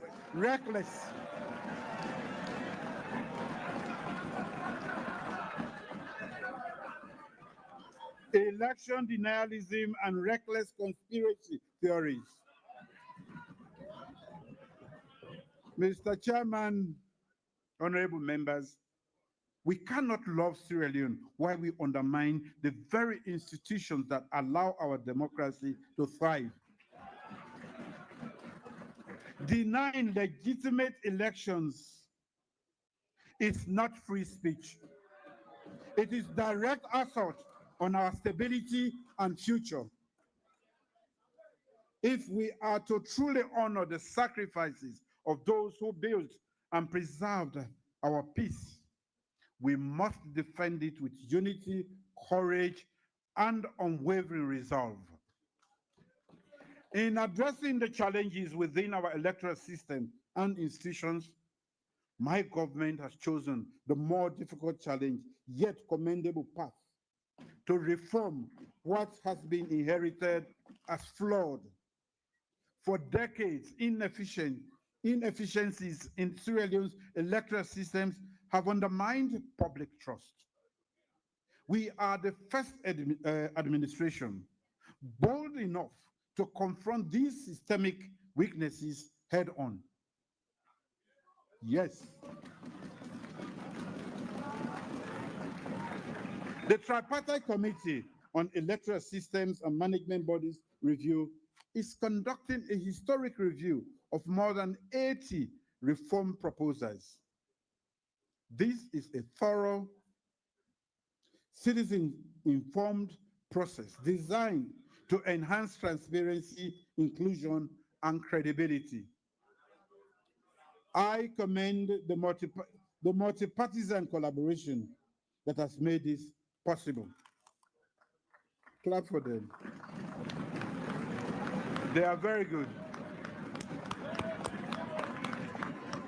Through open consultations nationwide, we are shaping reforms that will restore public trust, strengthen electoral justice, and leave behind a democracy that works for all Sierra Leoneans. This government will fully implement these reforms because a democracy is only as strong as the systems that protect it.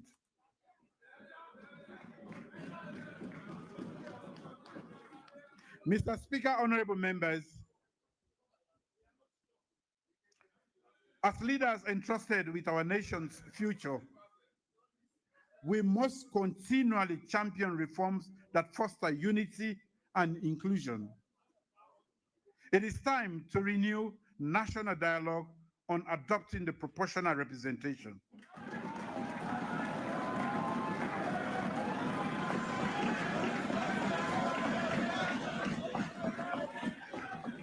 This time round,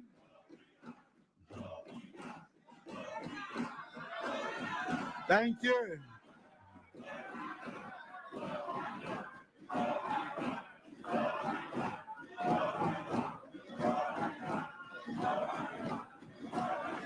Momono, Momono, Momono. Long time. It is time to renew national dialogue on adopting proportional representation, not just for parliamentary elections, but across the executive and public sector.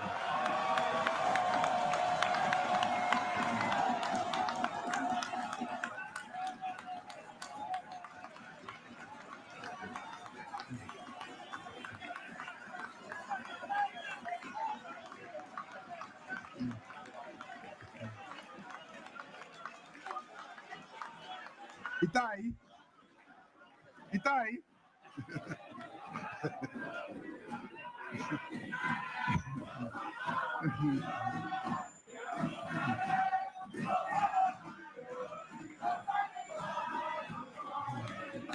Thank you. Thank you.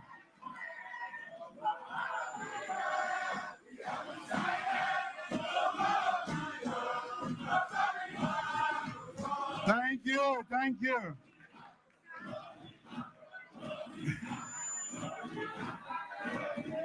Mr. Speaker, honorable members, this very house demonstrates its value, having increased women's participation across party lines.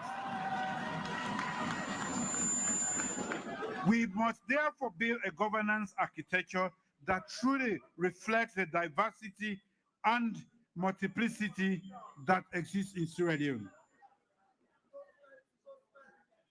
I now come to civic engagement and public information. Mr. Speaker, honorable members, democracy thrives when citizens are informed and engaged. That is why we continue to work closely with civil society and the press. These institutions amplify citizens' voices, strengthen transparency, and hold leaders to account.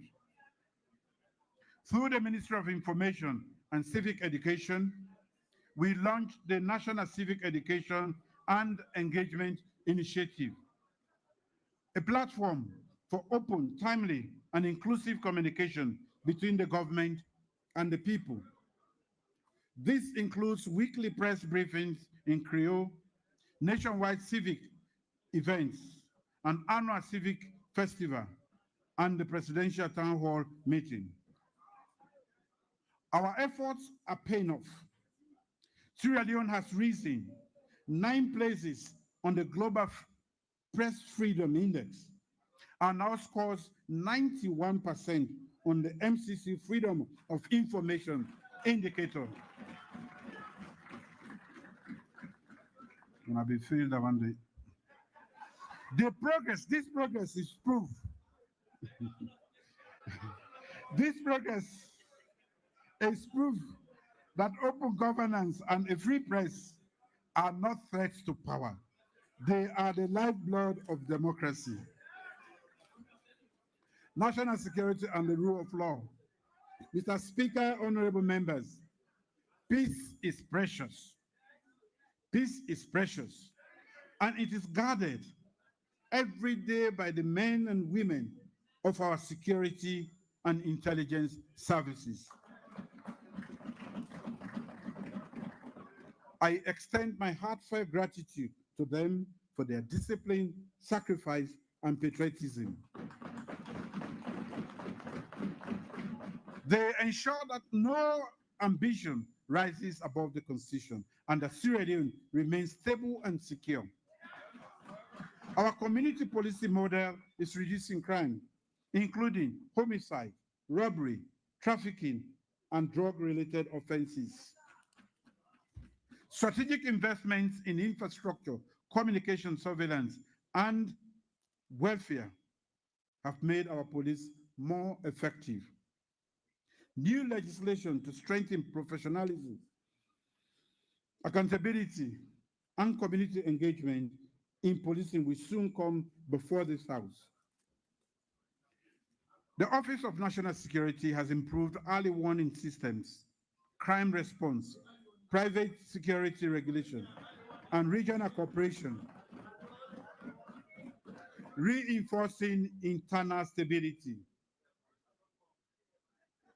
The Republic of Sierra Leone Armed Forces, ASLAF, under the new tri-service structure, continues to defend our sovereignty while adapting to modern threats.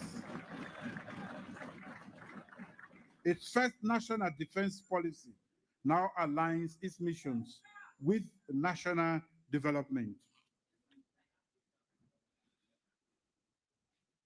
Foreign relations and international cooperation.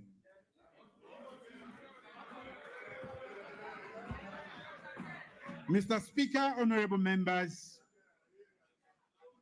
today, Mr. Speaker, honorable members, today, Sierra Leone stands taller on the global stage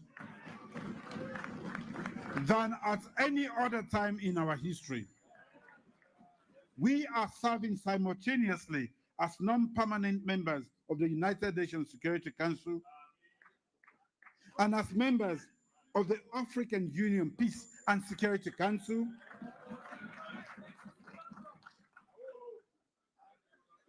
I will keep the others. This dual role allows us to shape conversations on peace, security, and global justice, and to amplify Africa's voice where decisions are made. During our presidency of the United Nations Security Council last year, Sierra Leone convened 24 meetings, adopted 4 key resolutions, and led historic debates on Africa's representation and a new global agenda for peace. As coordinator of the African Union Committee of 10 on the UN Security Council reform, we achieved a breakthrough long thought to be impossible. For the first time, the United States of America publicly supported 2 permanent seats for Africa.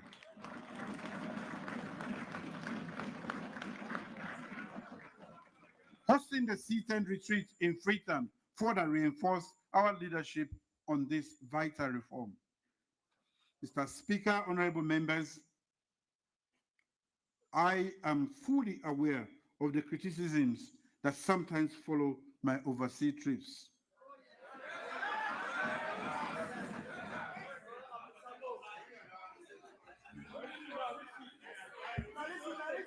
Detractors, some of them are here. We normally say, and SO2, the pardon travel back.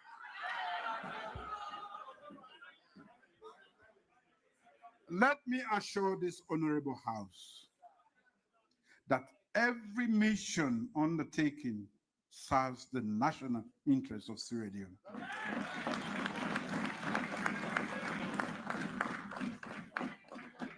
Mr. Speaker, honorable members, Sierra Leone must be present at the global table, not as mere spectators, but as active contributors, ensuring that our voice plays a role in shaping decisions that will define our future.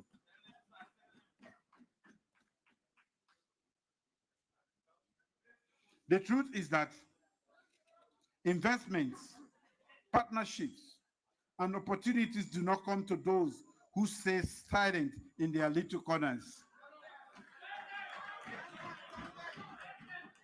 Investments, partnership, opportunities do not come to those who stay in their little corners, silent. As a small nation, we must work twice as hard to secure our rightful place in the world. And that is exactly what I do on your behalf.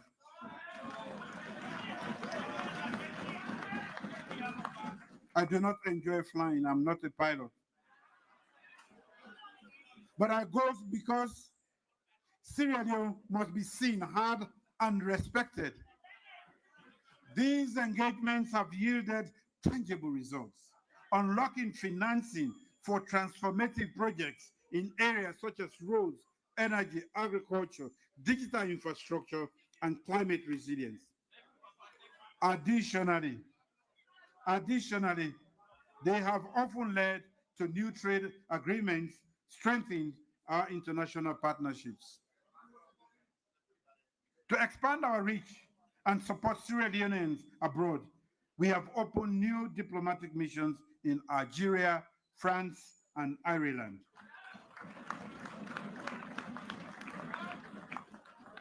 Mr. Speaker, honorable members, on the current occupation of Yenga, our position is peaceful but resolute. We are firmly committed to a diplomatic solution, but we will always defend our sovereignty through lawful means. Mr. Speaker, honorable members, in June 2025, I was deeply honored to assume the role of chairman of the ECOWAS Authority of Affairs of State and Government.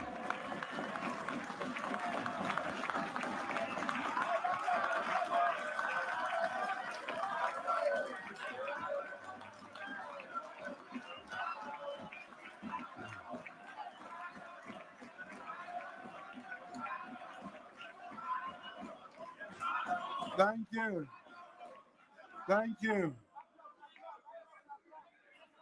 This is a national responsibility and a source for pride. It gives Sierra Leone a leading voice in advancing regional peace, democratic transitions, economic integration, trade, and infrastructure development. So we are not ashamed for clap. It's for us all.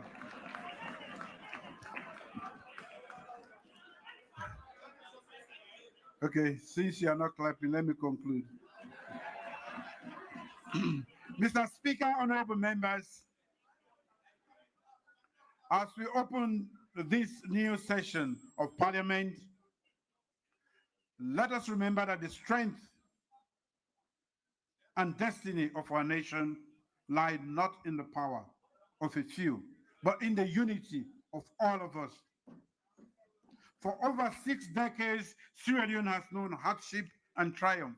Yet, through every trial, by the grace of God and by the collective way, we have stood resilient, unbroken, bound by a shared purpose. Today, I call on every one of us across this house, across our political divide, across every district and community to rise above division.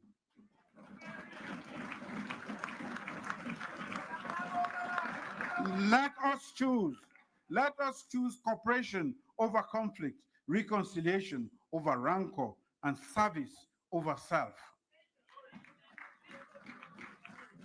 Our medium-term national development plan is not just a document, it's a roadmap for a Sierra Leone that is just, inclusive, and prosperous.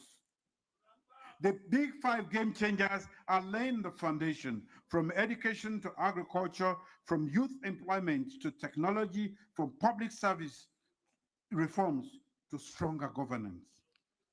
The results are real. Inflation is falling. The Leone is stabilizing. Prices are easing. And investments are creating jobs.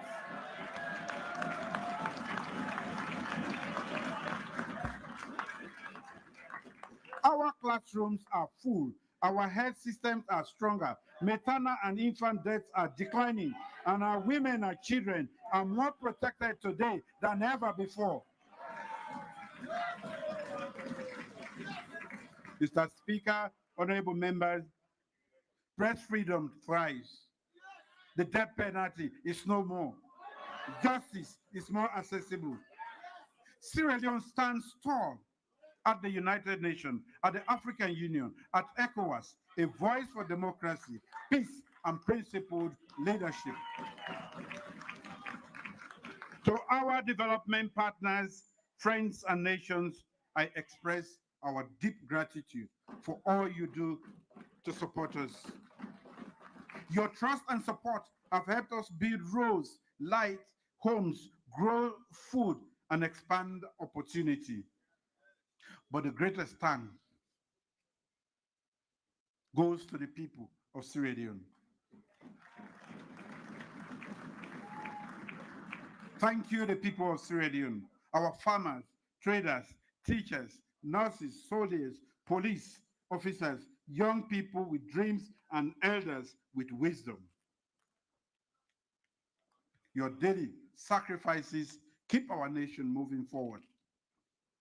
Our development journey continues. Peace remains delicate. Democracy requires constant vigilance. Prosperity demands courage and sacrifice. So let us celebrate how far we have come together, but refuse to be complacent. Let us pledge to build a country where justice is not selective, where opportunity is not limited to the privileged, where every Sierra Leonean, regardless of background, can live with dignity, pride, and hope. My dua.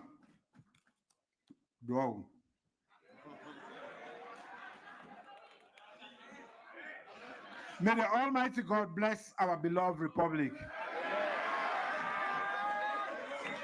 May He let you understand. May God guide our work in this parliament and across our land. And may we always serve Sierra Leone with honor, humility, and unshakable integrity. Thank you all.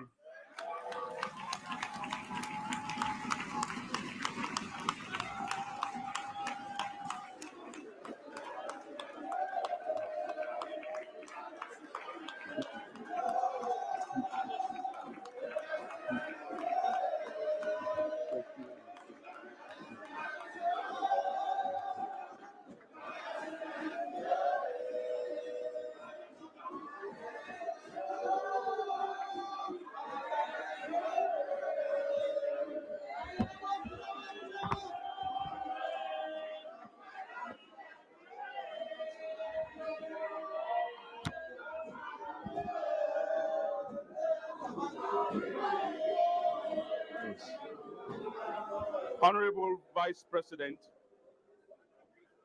Mr. Speaker,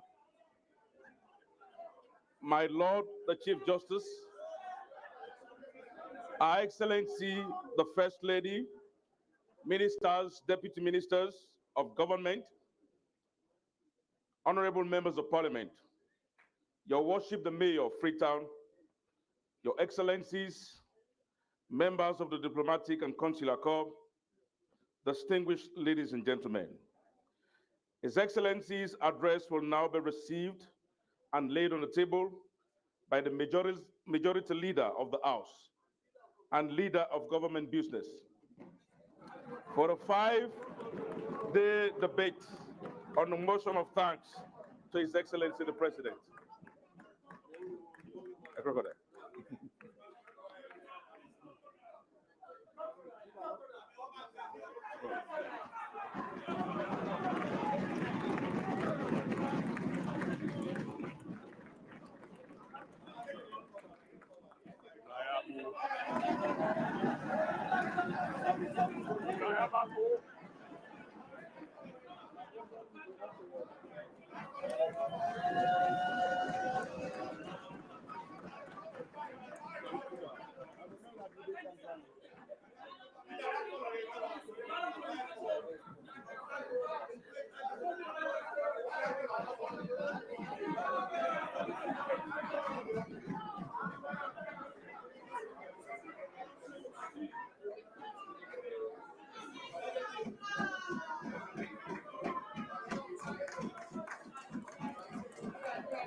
Honorable Vice President, Mr. Speaker, my Lord the Chief Justice, Her Excellency the First Lady, Ministers, Deputy Ministers of Government, and Honorable Members of Parliament, Your Worship the Mayor of Freetown, Your Excellencies, members of the Diplomatic and Consular Corps, distinguished ladies and gentlemen. After the national anthem,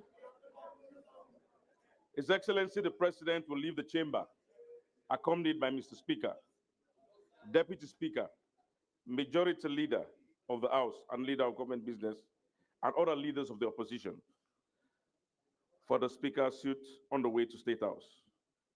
Please wait patiently in your places for Mr. Speaker to return and adjourn the sitting of the House.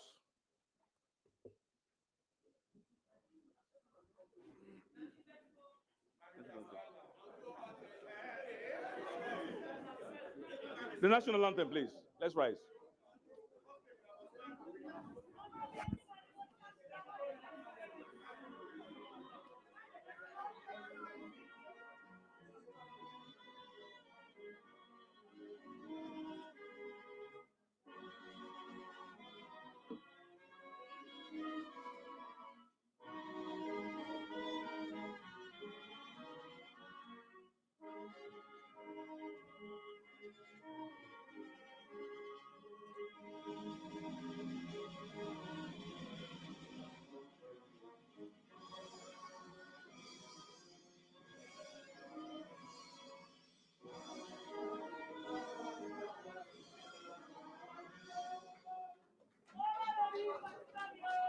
The judges will also accompany the President.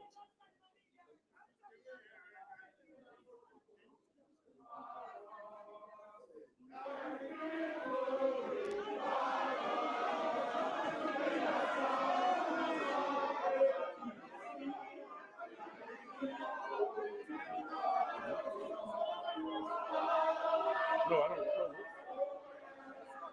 Okay. What are we doing?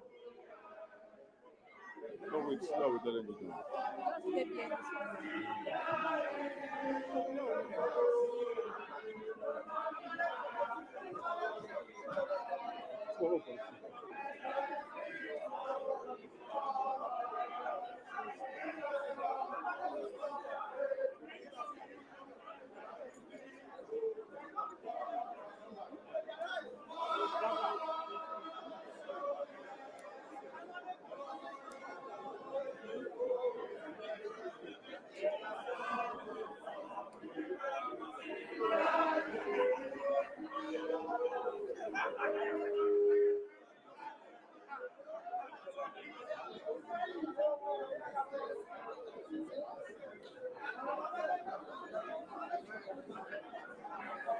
Will feed itself. But does it really reflect on the common man? Yes. On the capacity it has. From the president. It has. You see, the proof of the pudding is in the eating. Buying a bag of rice for a kilo, now I'm getting 650,000. 3650 in the new year. That's a big difference, 35% more. And it's going down. Now what we need to do is to cascade it down. The president has promised us in camera that he's not going to institute what is called a price regulatory system, in much the same way as the Office of Fair Trading in the UK, to ensure that people don't profiteer. When you buy, you don't overcharge people, so that the rest of the people can enjoy the changes that are taking place in Sierra Leone. Yes, Beach Salon is a success, and we will all work together. But Honorable, Sierra Leone is still one of the strongest countries in the world. That's rumor. That's rumor. That's rumor. It's already. Are you hungry? Are you hungry now? It's already hunger index. Are you hungry now? No. It's yeah, World Hunger Index. These are numbers people pick from different places and come and tell us that this is that. But we are in Sierra Leone. We are doing our best, even if we are hungry. We are not complaining our hands and sitting down, waiting for men to fall from heaven.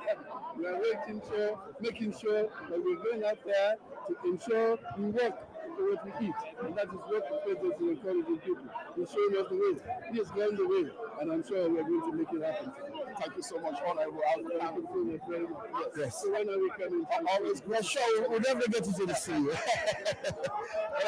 So that's who can talk to opposition members of parliament who are here. But today, the most interesting part of it, we did not hear much from the opposition, like what we usually saw from the opposition in terms of, well, should I say, bashing at the president when he's saying something. As well, but we've just been joined by Moses Selim Mambu. Exactly. Yes, the newly, yes, yes. Thank you very much. All right. So, what do you make of the president's speech? For instance, he spoke a lot about food salon machines.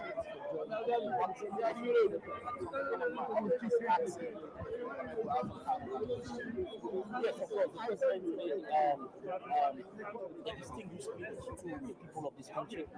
The president's statement today made me feel proud of our party yesterday under the Big 5 game changers. You had, as you rightly mentioned, the feed salon. Importation of rice have increased because of feed salon. Export of oil and other agricultural products have increased. Importation of eggs have increased. That's the investment in agriculture. That's the long-term feed salon. So today we're proud of our president. We're proud of our government. We're proud of our party. The Big 5 game changers. We are the pinnacle of our development agenda as a party. So today, subject to the provision across the board.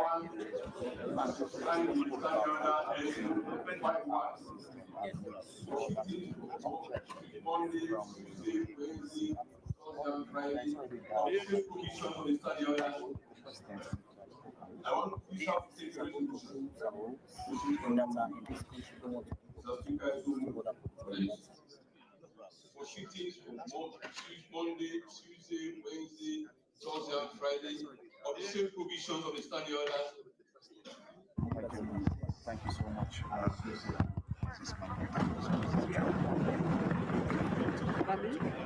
All those with your signs, those against say nay, the ayes have it. This sitting is adjourned. Do you have announcements? Proceed.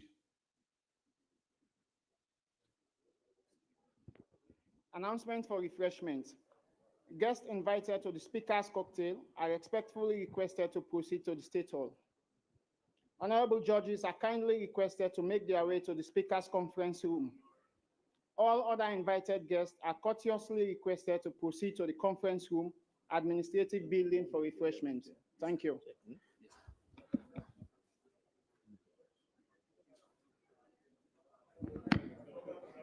Honorable members of the female caucus are asked to wait immediately after the sitting in the chambers signed by the President. Honorable members, this sitting is adjourned to Monday, the 11th August 2025 at 10 a.m. prompt.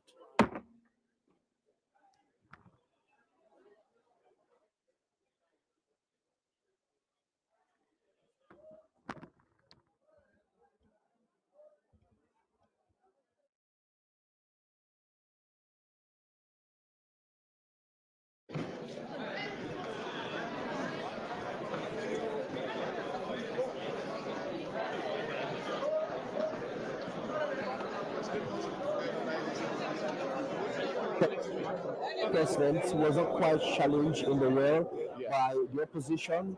I don't know whether they have their reservation with regards to that. But let's speak to the spokesperson for the opposition, yes, in Parliament, Honorable Dr. Ufa.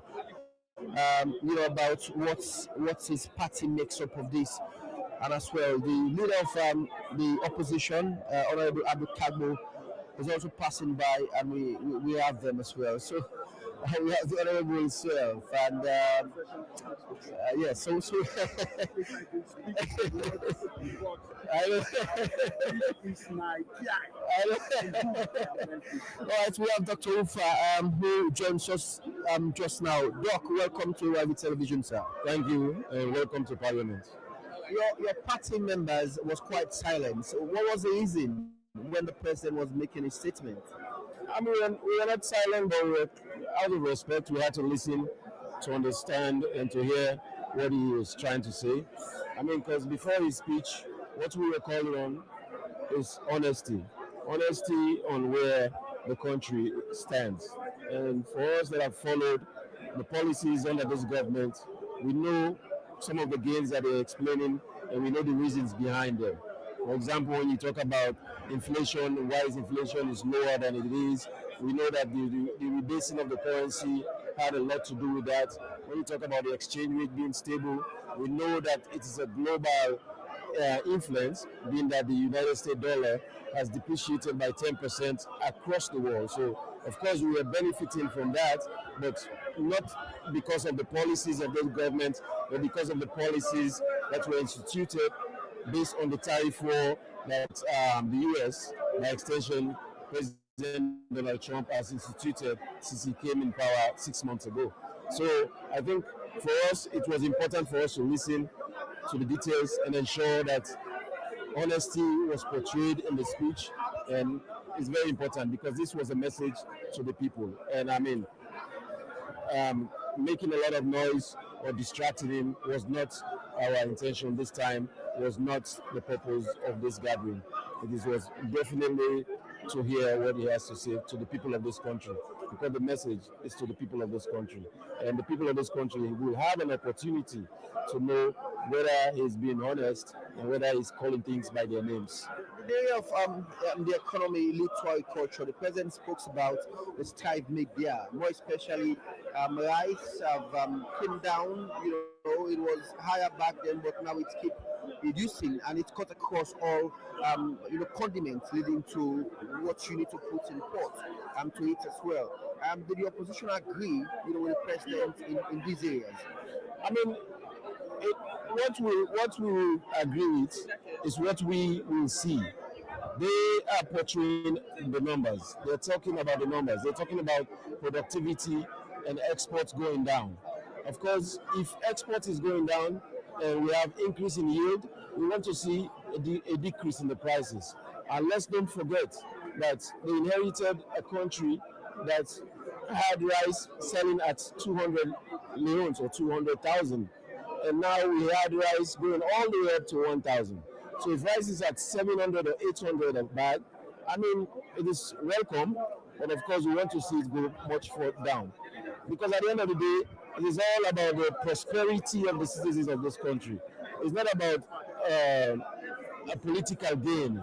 It is more about what you can do to change the story of the lives of all the Sierra Leoneans. The average Sierra Leonean is struggling, so we want to get the message from the people. And the message will speak to the prices of commodities. Of course, onion went up because there was a scarcity, and because we have high yield in onion, it's a good thing. But we want to see a decrease in price, and we want to see an increase in the purchasing power of this average Sierra. I think as an opposition, that's what we want to be talking about, and that is the conversation we'll be pushing. All right. So, but generally, what's your assessment of the president's speech? But I know probably it could be earlier, but probably I know you've listened. My assessment really was towards the tail end about the prayers for the people of this country. My assessment really was towards the tail end of the speech where he spoke to the people of this country. And the speech should be about the people of this country. The speech should not be about you did this and I did that. Because at the end of the day, if we have better prices, cost of living is lower, standard of living is increased, healthcare improves, education becomes better, our children are more educated than they are, and they pass exams, and of course they have to show with their results how their exams and their performance in those exams, then I think that's the way we want to gauge improvement in governance. It is not about a win or lose situation. So for us, we want to look at the detail. As you always say, the devil is in the detail, and the honesty of what the country is undergoing. No one can tell you about that. And every Sierra Leonean will tell you what the reality is. And that is for us the game changer. Thank you very much, Honorable Dr. Ufa. He's the spokesperson for the opposition APC in Parliament. We just spoke to on his take on his president's speech here in Parliament.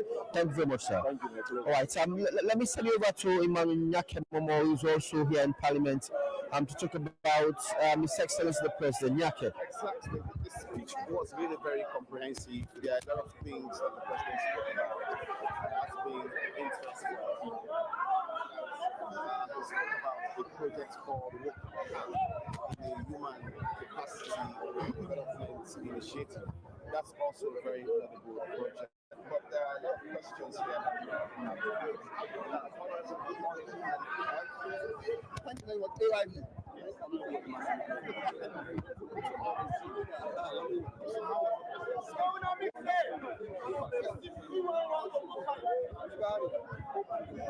I'm very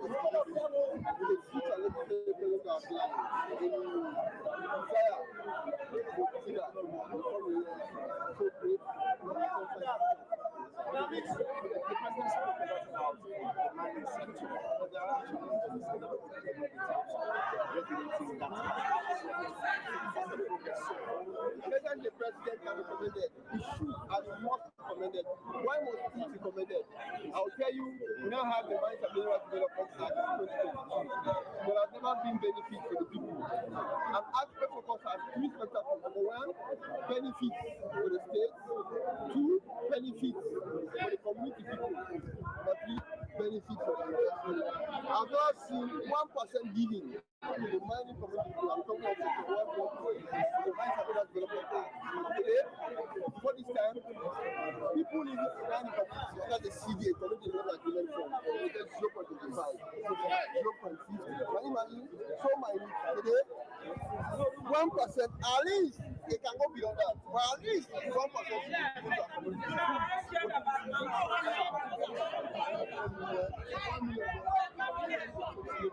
Section 144, which are the Mines and Minerals Act, being quoted by no president ever. President was not out there. Get 144, mining district development money. This money here, the money they go to this kind of deal, they put down the road. But sit on them, only they divide up for we already get a national dialogue for the board. That's the but the president is not clear is something. A lot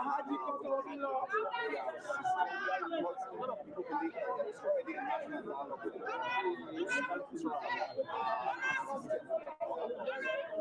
seems as if they are interested in the PR system, and we saw objection here from some members of the APC. The constitution very clear. The constitution says that the president, upon the advice of electoral commission, and the choose the kind of election we get. And it's very clear that the PR system, just in fact, not the PR, that's it. So that's why the proud inside ECOWAS and the member of ECOWAS Parliament. Inside ECOWAS Parliament, I only want to contribute to women representation. Only Senegal. So pick all our countries. That will have been possible as not be PR system. So the PR system is a big a standing parliament, it is actually protected for all for West. One day by election, it's easier to tell them what they spend. They spend millions of years. That's one by election. The whole country concentrate. The tension, the halala, the fed, the truth. But today, they are just replacing somebody dying, somebody can die.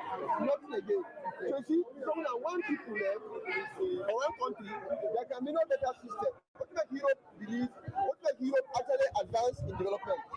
80% of 90% of European continents, inside the EU, or the member of EU Parliament, 90% of the PR system, because it shows develop because of the electoral system. This is very important. Inside PR system, somebody going to look at you, but I said, because of the number where they get, I don't know where it's gone, you are the one to look at the fire. But I'm not going to tell you, SLP struggle. Today, you go there, you see APC and But however, even though the opposition for the PR system, but one of the major things that with the opposition they say, for instance, that it only happens during emergency situations. So why is it that the current government so much interested in then the other system we go actually strengthen the solution. And the other system we go deeply democratic credential. Very important. I don't think it's government is great. I have, for example, I can win elections, one person can get at any time. So I'm very comfortable with it. But if I'm more, because you're winning it. Because the ease, the tension, the ease, the halala. The way I take for example, single processing system, all the research,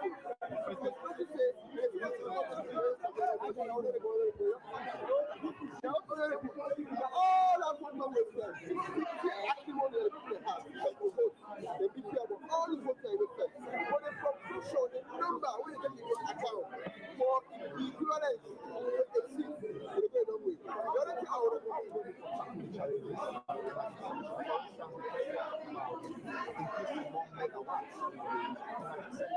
but there are still challenges in terms of us having sustainable. President Manakio should be commended for energy. Why? 2018, we meet energy 18% of the Petroleum and the benefit of energy. In 2023, President Manakio bring energy to 44%. I'm talking of statistics of that. Facts. In 2028, all things being equal, just a few weeks ago, we don't get a green light of the MPC money. President Manakio will treat energy to 80%. Can you imagine that? Thank you very much. It should be commended for the energy. I'm coming from Komong. We can get 24 hours light, 1 10 to next. But the electricity now, Freetown, for example, is not sustainable. He cannot say just isolated area there. So President Manakio should be commended. I'm coming. Yeah, it cannot be perfected all throughout overnight. But it should be commended. Take care of 80% to 41%, and in 2018, 2028, to 80%. President Manakio should be commended. Energy, we don't get out fine. So the economy, 4 billion. Thank you very much,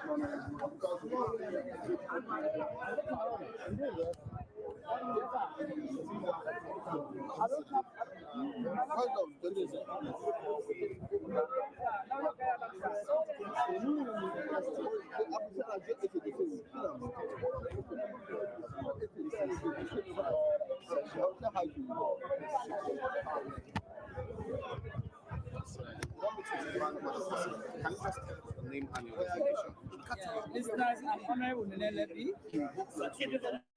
Member of Parliament from both districts and Deputy Chief Whip to Parliament. The President talked about gender, for instance, in speech, among other things, in terms of social welfare. Looking at the progress so far, where party they make in governance? Well, in the first instance, I must say thanks to His Excellency. He has always said something which is able to do. He has done it because he gave us the passion, because he has passion for it. He knows that we can do it. So therefore, he gave us the space as women to participate in governance.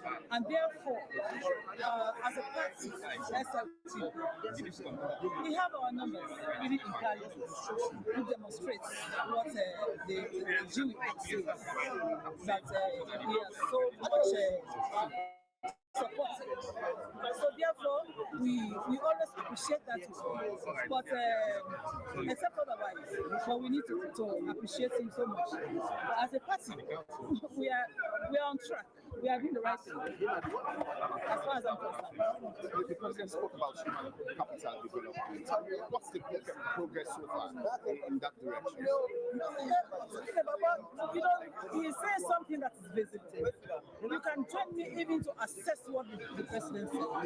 Because when we talk about human capital development, initially, believe you me, in class one, they used to ask children out from school for fees, which this government is doing so much from that class to the highest class, which is SS3. The government is responsible. It's doing so much. Thank you so much, Honorable.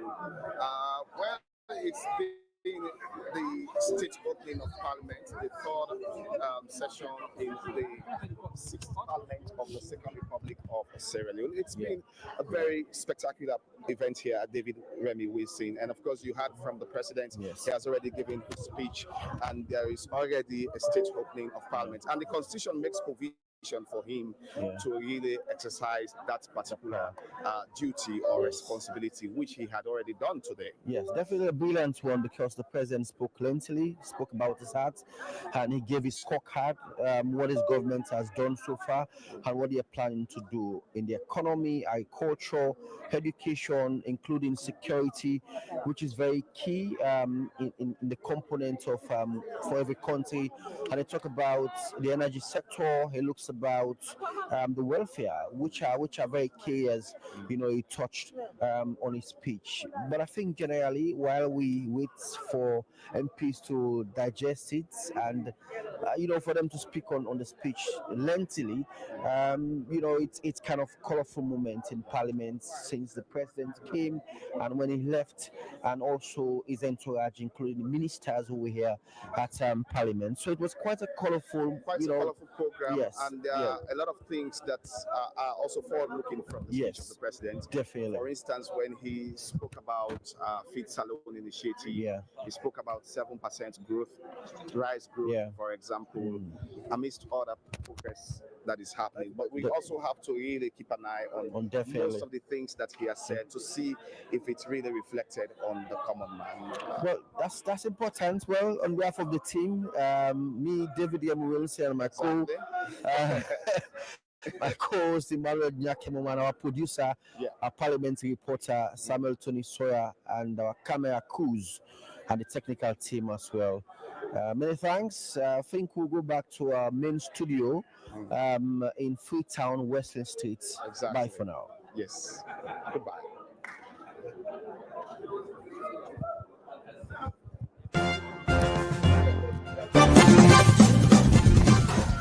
Sierra Leoneans, let's see what they do for push this country go before. Wake up your body and do something.